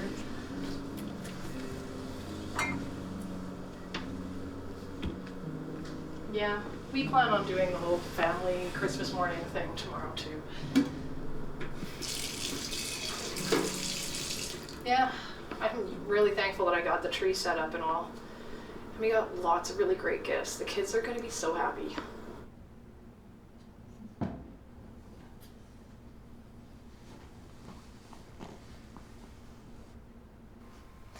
Yeah, no kidding. From Sainta? No, I just found a gift under my tree from Sainta. Well, I mean, I guess it could be one of the kids playing a trick. Or my husband. Either way, I guess we'll figure it out in the morning. Huh? No, we didn't know the previous owners. Yeah, apparently they had a very intricate alarm system. But, to be honest, I haven't bothered paying the subscription, so it's not even armed. Honestly, we feel really, really safe in this neighborhood.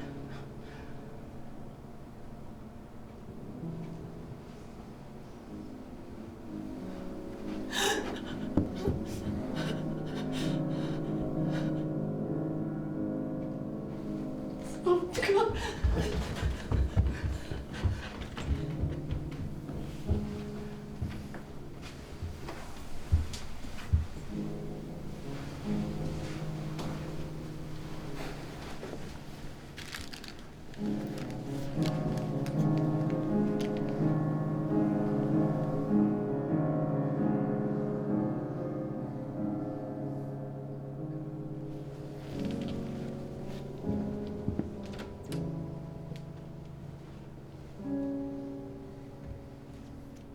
Merry Christmas!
People love being here. People love being in Inglewood, enjoying the history, enjoying the river, enjoying the wildlife.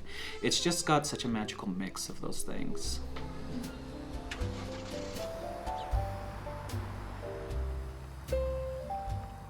The charm of Inglewood. It's a very hard thing to put your finger on, but to me that's a combination of some of the old brick heritage buildings. It's the walkability of the neighborhood. It's the way we have access to nature just right here.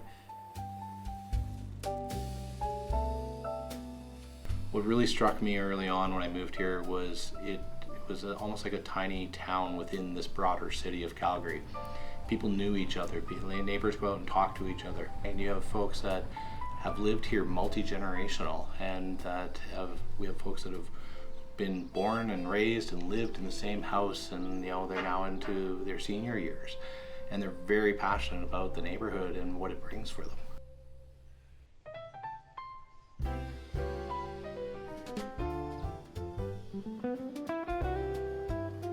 We have folks that are new to Canada. We have folks that are just establishing their families for the first time. We have people that are in their middle ages all the way up to seniors.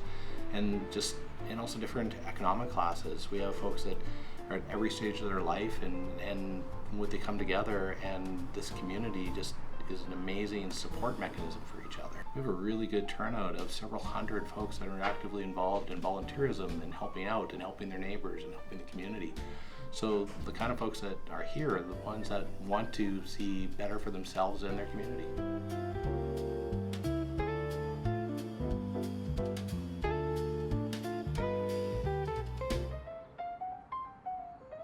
Inglewood right now is dealing with a lot of development pressure. As a historic community, as a community with a lot of older homes, we're in the midst of confronting the fact that we need more housing in Calgary. And we've got an old neighborhood where maybe we aren't fully utilizing the land that we have. But when we look at that densification, we look at that need for more housing, we also want to balance it with keeping a heritage aspect to what has made this community great and what has allowed it to grow and prosper over time. So it's the challenge ahead of us is both balancing that traditional and that aspects of what we have, as well as trying to help meet the needs coming forward. So I do fear that if we grow too rapidly and when there's such an influx, we could end up in a situation where neighbor doesn't know neighbor and community may not be as supporting of each other. I hope the heritage aspects of Inglewood never change. As far as having old buildings, having old stories, having that connection to the founding of Calgary, I think that's really the strength and spirit. First few weeks we were here, we had this knock on the door, and this gentleman comes up and says, "Oh, hey, I accidentally spilled a coffee on the sidewalk in front of your house. Would you happen to have a bucket of water where I can wash it off for you?" I've never seen that anywhere else in the city. And it was just this sense of, wow, like, who would do that? And so it was just quite amazing for us. You know, even going back beyond 50 years, we can go back 150 years and we can see housing and buildings and businesses that have grown and evolved. And in 50 more years, I think we'll have that same sort of thing, looking back and saying, well, what happened in 2025? What was being built? What did the people look like? How did they interact? How did they help each other? And that's what I hope people look back and say, yeah, that was good. It is a town, a tiny town within this larger city. You know, neighbor knows neighbor. Community is very prevalent for a lot of folks, and I don't think you see that in other places in Calgary to this degree.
용서해줄래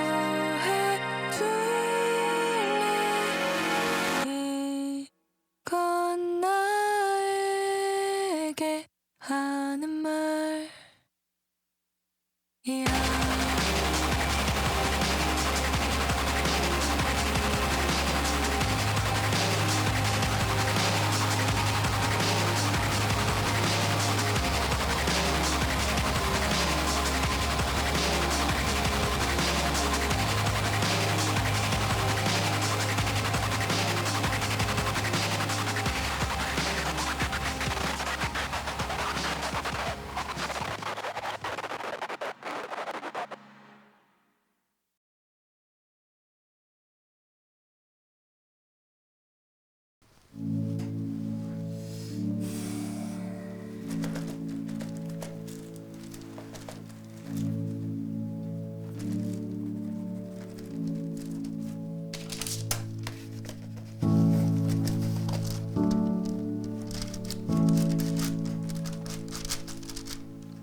All right.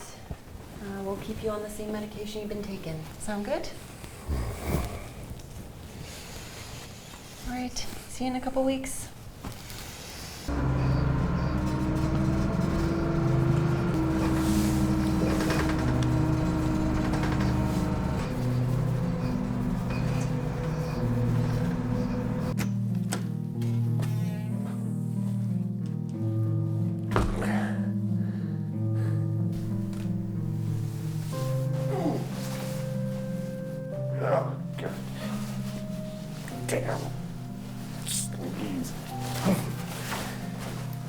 Grandpa? You home?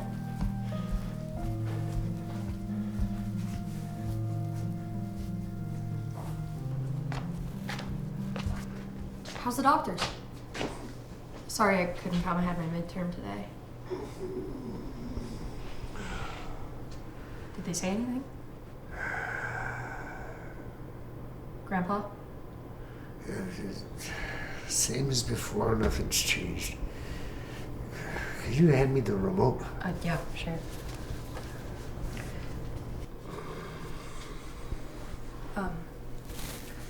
So I got a call from the contractors today.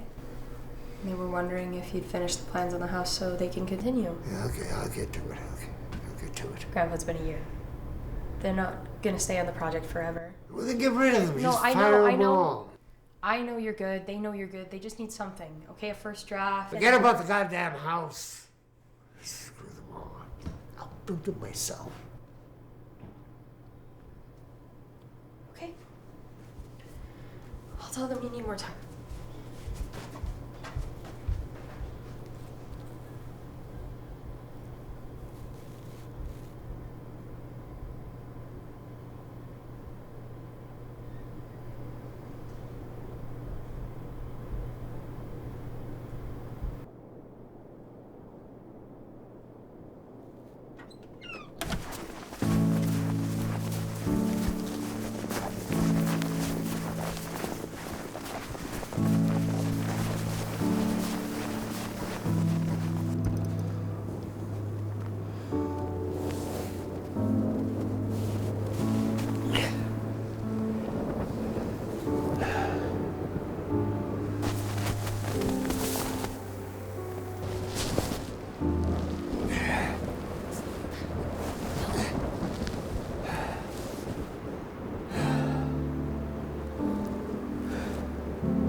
good view.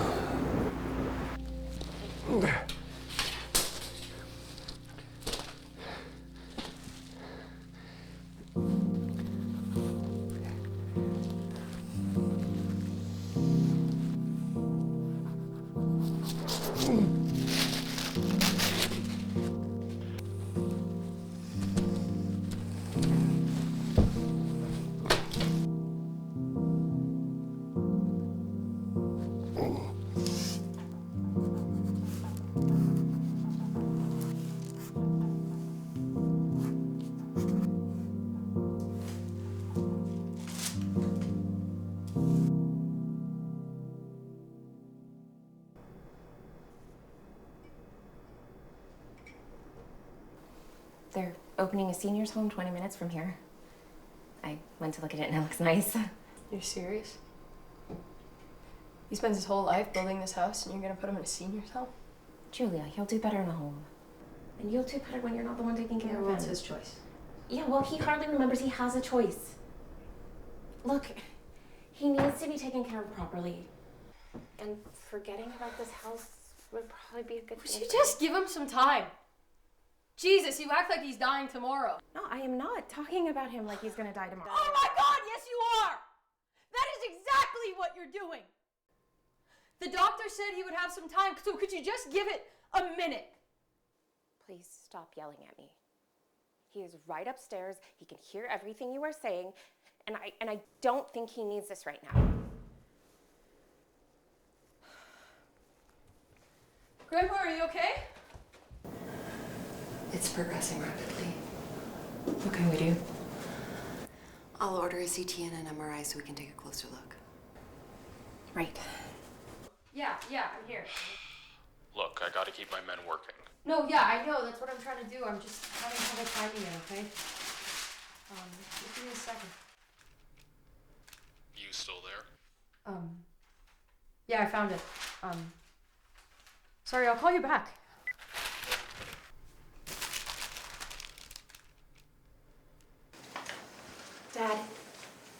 Dad, we're gonna be here for a while because of the tests. Why don't you just lay down? No, I don't want to lay down. Dad, you need... No!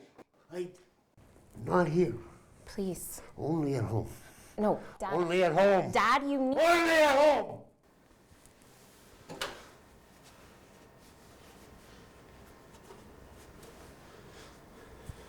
Sorry. It's okay.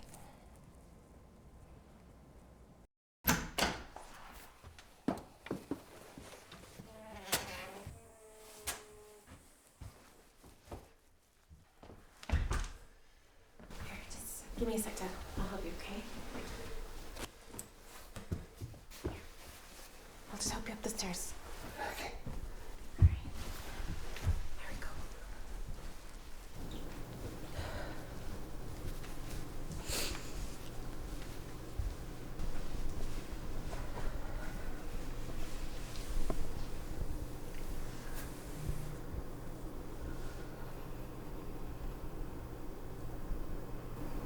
He's not okay.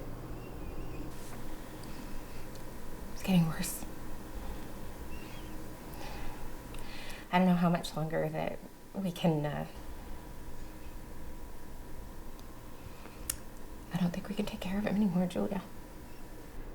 He wants to die here. Why do you say that?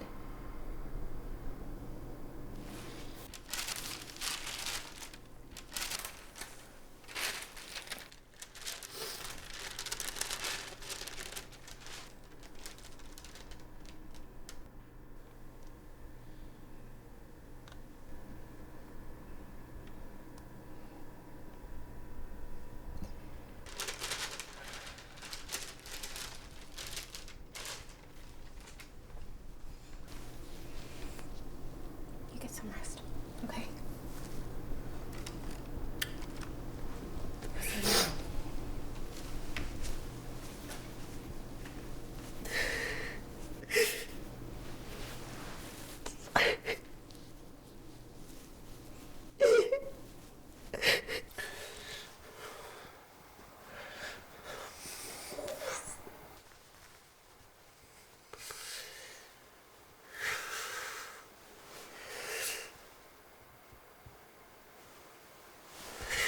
Just a bunch of, I gotta do it myself. Okay.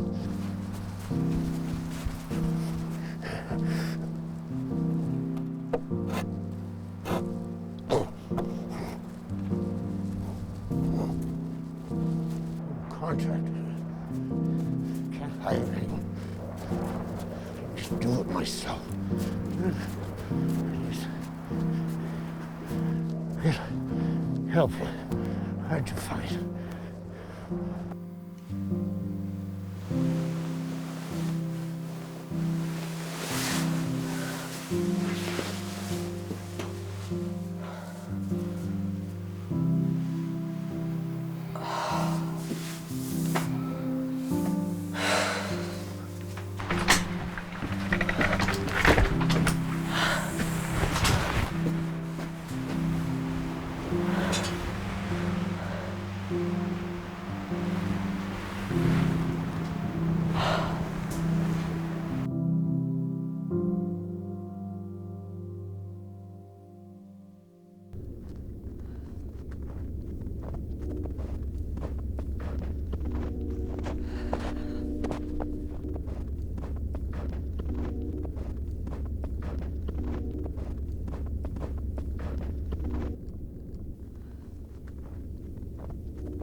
It's a good view, Grandpa.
My name's Tula Gould.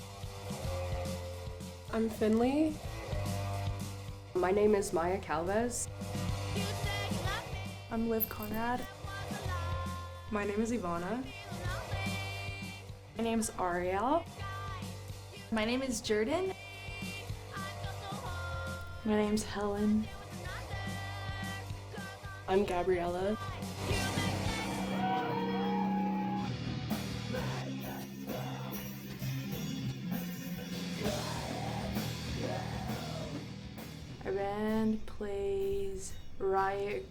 punk, hardcore music. We make like riot girl punk music. We kind of take a mix of everything from like sludge metal to like punk rock influences. I would say metallic hardcore. It's kind of like a meld of like a few genres, but I would describe it as like hardcore and like screamo.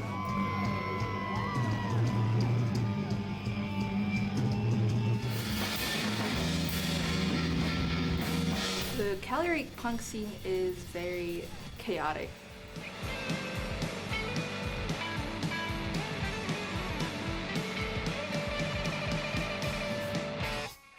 Yeah, it's a pretty vibrant scene right now. It's really thriving. Especially with like everyone coming from all ages, I think it's a real good space to really find a way to express yourself. I love moshing. It's my favorite thing. Punk shows, it's like push pits and stuff, and basically just kind of like dance fighting. It's kind of cool. There's a lot of people showing up for you.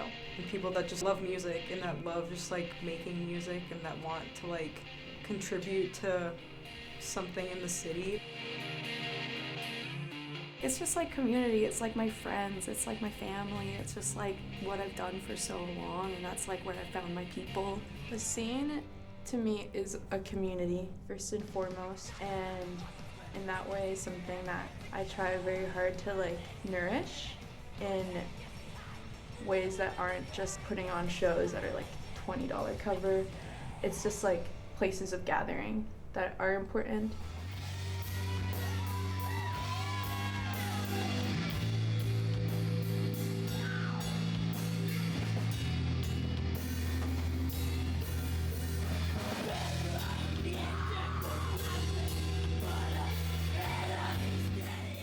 Being in an all-girl band means that I'm able to really express who I am.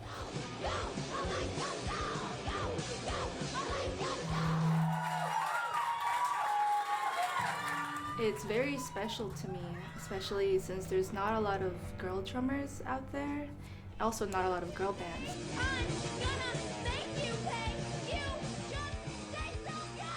I think it's really special. You don't really see it often. I mean, there's a couple, and I think that it's really cool to be a part of. When we first performed, everyone was so hyped, and it was just so exciting to see everyone being so excited for our band.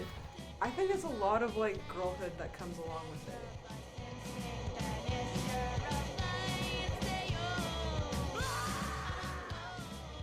The scene is so like encouraging, especially for younger girls. If you as a woman in the scene can just inspire like one other girl to start a band, it's like that's worth it. I'm just like rooting for like the underdog and the weirdos. It's so freeing to get up there and just let go of any expectations that you have and kind of just like be free. Like it's being set free, really. There's nothing stopping you at all. Take up as much space as fucking possible because you deserve to be here as much as anyone, if not more than a lot of people. It also is going to mean so much to so many other people, and that's like so important about making music, I think. Do something that'll make you proud, because I like just waking up in the day and being like, yeah, I'm in a band, and it's really awesome to think that way. It might be intimidating at first, but once you go in there, you just realize everyone's there to have a good time. It's not as scary as you might think, and everyone's really welcoming as well. There's no such thing as taking up space. There's so much room for more people to start up bands and participate and show up and support, especially like things that you believe in. I see a lot of girls in the pit, and I see a lot of potential. And I want to see more of you guys just come out, play something. If you guys need a drummer, let me know.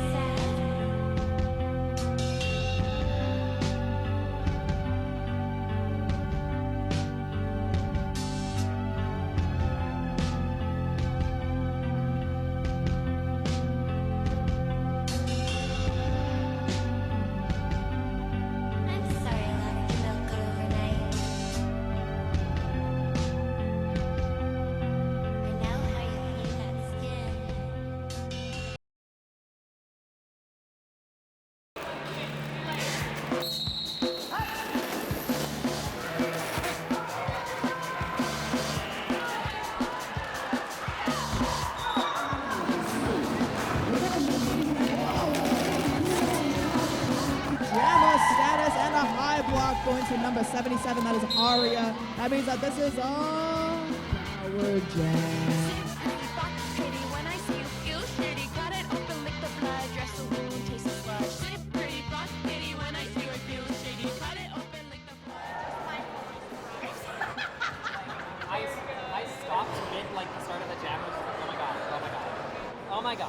My name is Rocket. I am a 31-year-old trans woman out of Calgary, Alberta.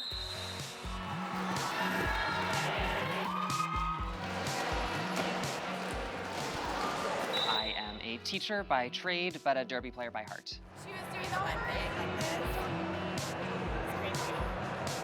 My name is Short Fuse. Everybody calls me Shorty, and I identify as she, they. Did you see that? Thank you!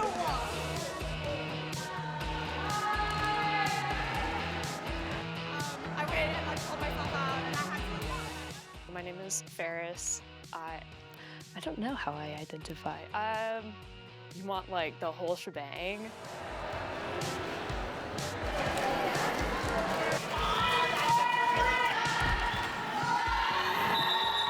I started transitioning when I was 28 years old, and I wanted to do as many gay things as was humanly possible. So I did a little bit of poking around in pop culture, and I think with everyone in Derby, everyone comes across the film Whip It at some point in their lives, and I was like, that looks sick. I want to do that. My friend at the time dragged me to Whip It, saying that this is something we should do, and I was like, no, have you seen me? I don't think I could, and it turns out I was really good at skating, and I loved it. I started reading Harley Quinn comics, and in these comics, Harley is like playing roller derby in like this super underground fight to the death sort of roller derby thing, and I thought it was the coolest thing I've ever seen in my life, and I was like, damn, that's sweet. Is this real?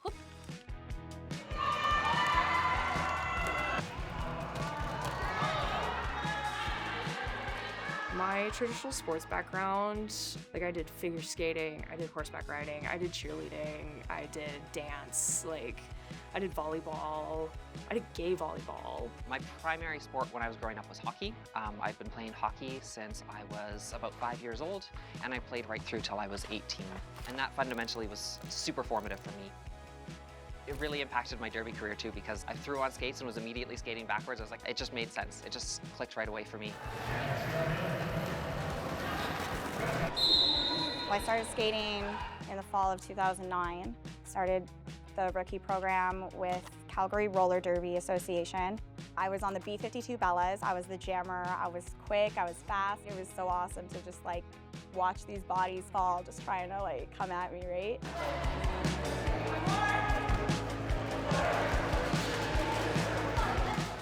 But I had a couple of concussions throughout the years, and I had my daughter in 2014. I took a break, I was coaching, and started reffing. Being a ref gave me a way to still be on skates and be part of this community. I started working on my reffing skills again and getting the games under so that I could do really cool stuff like ref at the World Cup last summer. When I was 18, I started skating with Calgary Roller Derby. I got brought onto the All-Stars. I was the youngest skater they had on the team. It was so overwhelming, but it was like, I got welcomed into this family of women who were just like so supportive of me, and it was amazing. Since being with CRD, I've kind of jumped all over the place with roles and stuff. Okay, you have my full attention now. I'm here. Excellent. Welcome. Oh my God, we got both jammers out. I was president of the league for 2 years. I was captain of the All-Stars for a couple seasons. I was captain of one of our house teams, and I'm captain of one of our house teams this year, and it's just like, CRD has kind of just been my driving force, my rock for like so many years now. on every single sport that I've played previous to this have always just been there. But with derby, I actually feel like if I'm not at a practice or I'm not at a game, that my team actually might be at a bit of a disadvantage. And that doesn't come from a place of having a big ego or anything like that. I just genuinely feel like I have something to add, and I've never felt that way about a sport before.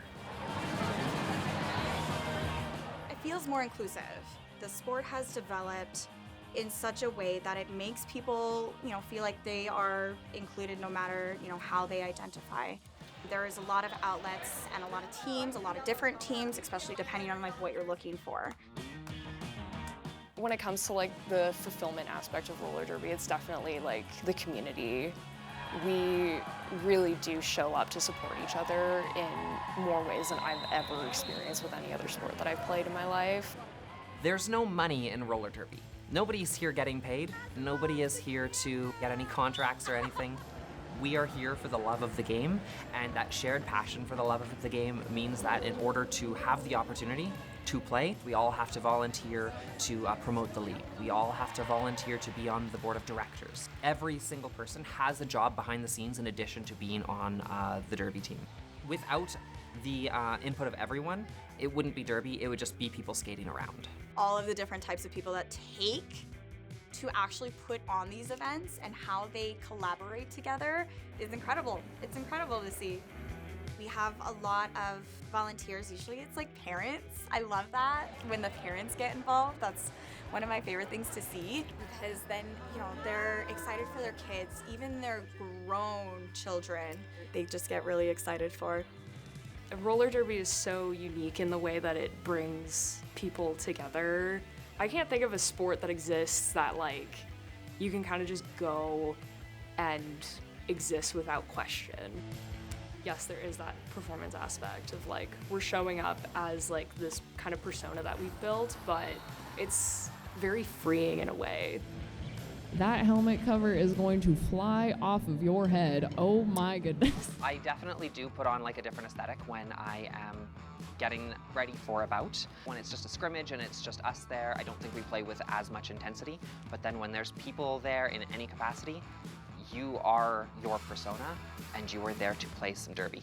Me and my teammates, we always joke that roller derby is basically drag. Especially when you look back at the early days of roller derby, it's so it's so campy with people showing up in fishnets and the shortest shorts that you've ever seen, and these jerseys that are just ripped up t-shirts with fabric paint on them, and this crazy makeup and hairstyle that you would never see in a traditional sporting setting. You kind of are just allowed to shed your the expectations of yourself before you go into this space, and then in that space you can truly just be yourself, whatever that kind of looks like. It was really hard to grow up in the way that I did. I was expected to stay home, have kids, all that stuff, right? So roller derby kind of gave me different viewpoints of what else I could do with my life, and it gave me a freedom to be who I was or am.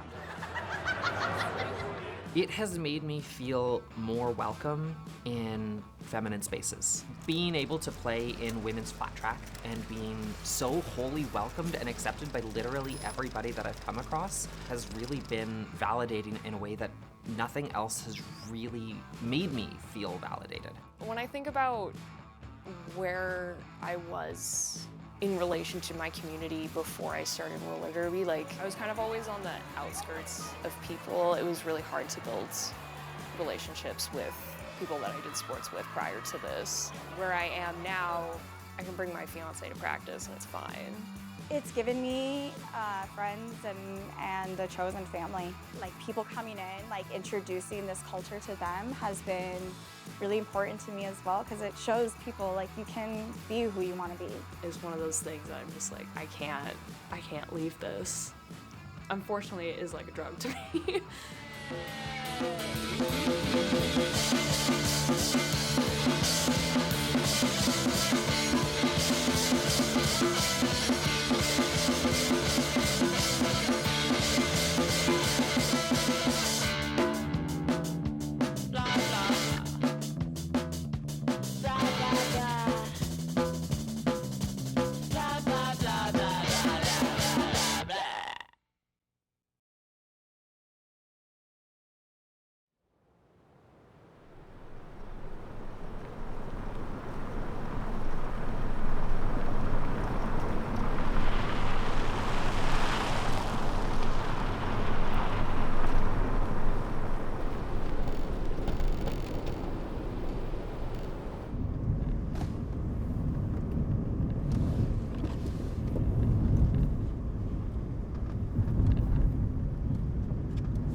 whoa. 6 feet! All right. 6 feet! All right.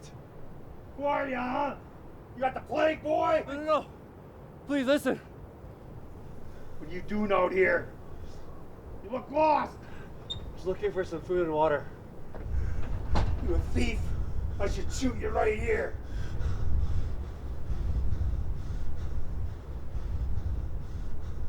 Show me your pits. Come on, man. It's cold outside. I swear I'll shoot you like a dog if you don't lift that shirt up. Okay. Okay.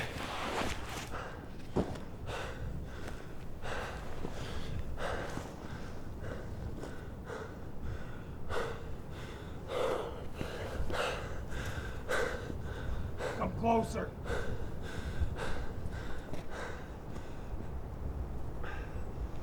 All right then. What's your name, son? It's Peter. Peter, huh? My name's John. This is my wife, Marcel.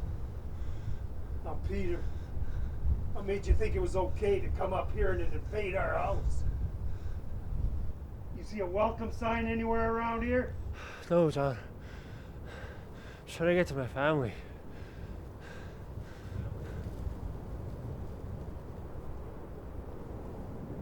Get in here. It's cold.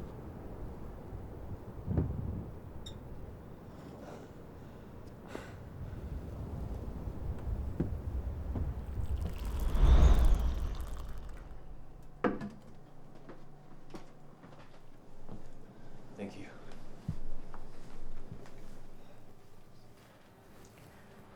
So what brought you here? I lost my wife, Cheryl, and our son, Joseph, during the third wave. Let us be! Let us be! Let us be! Let us be! Let us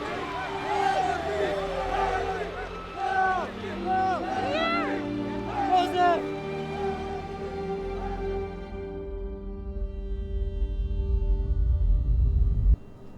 I miss my family. Thank you guys. Seriously, this means a lot. Well, you're very much welcome. We don't get much visitors around here, especially since the start of the plague. Well, enough about me. What about you guys? We're farmers. 6th generation. Lived here our whole lives. That's right, sweetheart. We never seen much of the outside world, even before the Haze came in. Been on this farm for decades. It's kept us safe for the most part. Till you came. All right. You seem like a determined young man. I acknowledge your effort. You guys got any kids? Oh, yes. Thomas and Cindy. Great kids. But they're grown and gone now. Yeah, don't talk to them much, sadly. See. Well, thank you guys. I really appreciate you letting me stay for a bit, but I gotta get going.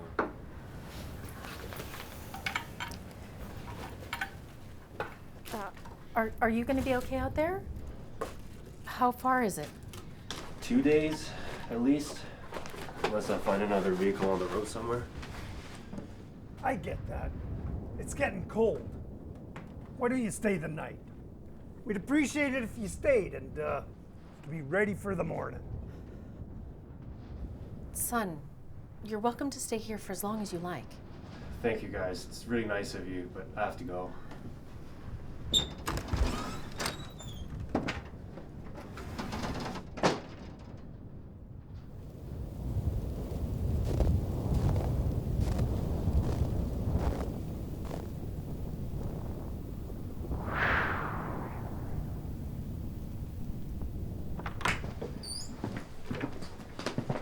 Will you make yourself at home here, Puddin'? Thank you, Marcel. Anytime.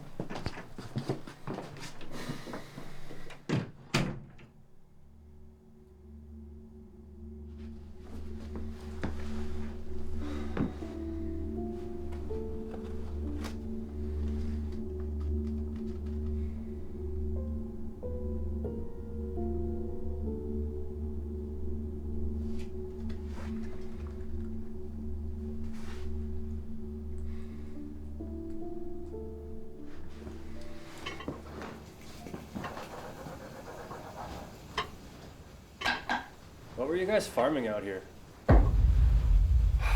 Livestock. Mostly pigs, son. How long ago did you stop farming? Well, dear, we only stopped about 2 years ago. But a lot of game has been crossing this land, which has been pretty lucky for us. Yeah, that's right. Well, I'll be damned. I haven't had a cut of meat in months, so this will be exciting.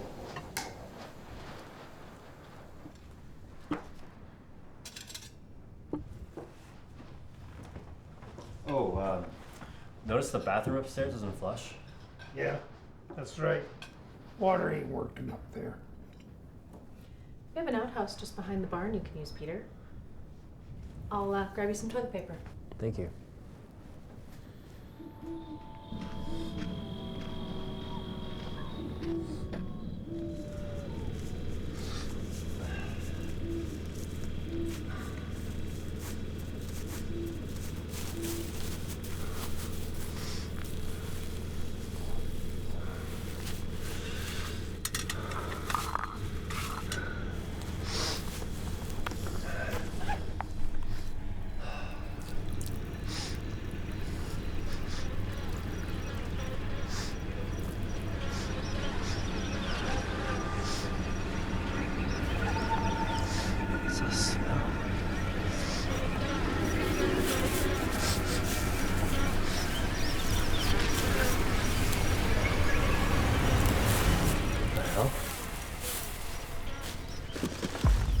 Oh shit! Shit! Shit! What the hell? What the? What the? Oh! Oh! A lot of game has been crossing this land. Oh!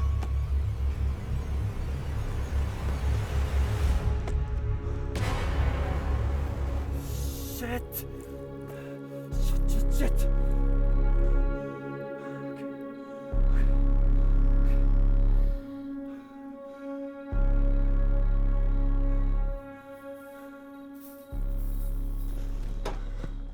Peter, what took you so long? You giving birth out there? Yeah, something like that. All right. Well, supper's ready. Let's go. You all right there, son? There's a skunk hiding out in the outhouse.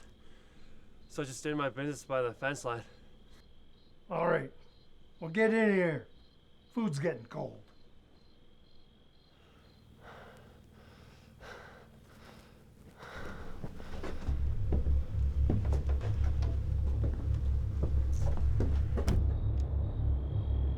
Food's getting cold, Peter.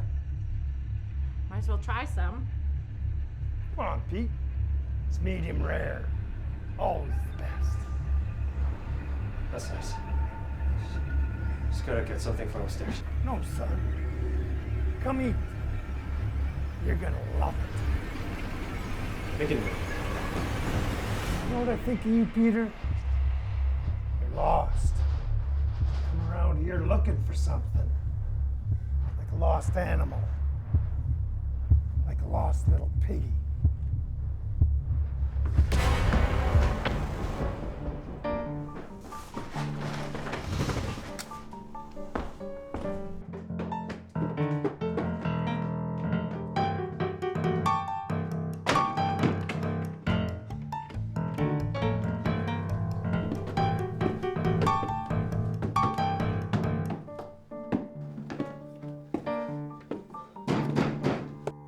Come on, Pete! Open up! Promise we'll let you go peacefully. Just want your leg. Legs are the best part. You guys are crazy! You do your own children? Only Thomas. Go get my shotgun, hon.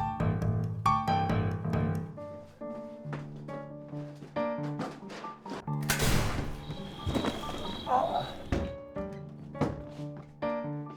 Shit!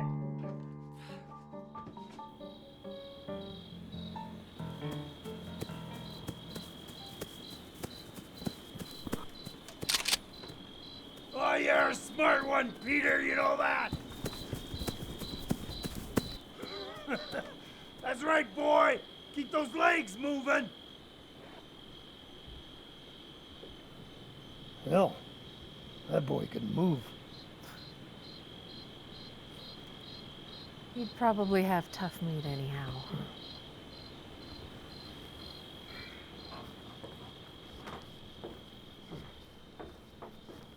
I liked him.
Stuck in an iceberg, I was frozen to death. I was contemplating staying for the rest of my life until death stuck to my side like a sunburn, waiting until I saw the sun again. My summer friend, you saved me from 1,000 years of torment just with your words and the lay by me. And we sit through 1,000 years of winter and permafrost, and soon I'll recover from heat stroke.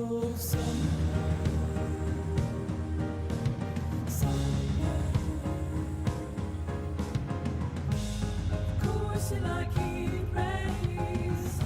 You hated the cold days, and in a minute it'll be back in the blink of an eye. Say goodbye to August and a clear open sky. Now we're learning it's not simple as 4 seasons for a few reasons. He's one in Kirimi and May, and then last through August and all of September. Then snow going on the refrost in December. Equinox is alive. Summer starts in July. Summer.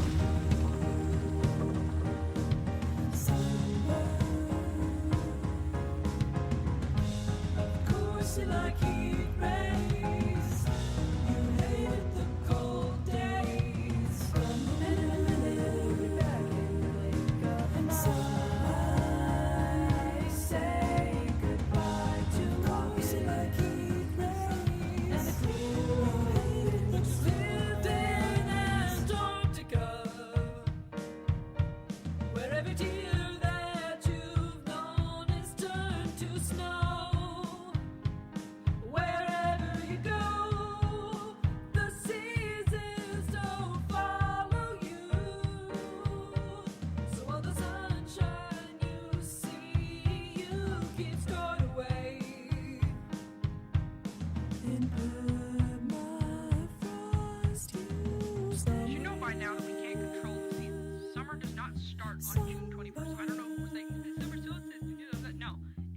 start in June. It's like human emotion in that way. You can't suddenly predict when you're going to be happy after being sad for a long time. Sometimes summer starts in April, sometimes it starts in July.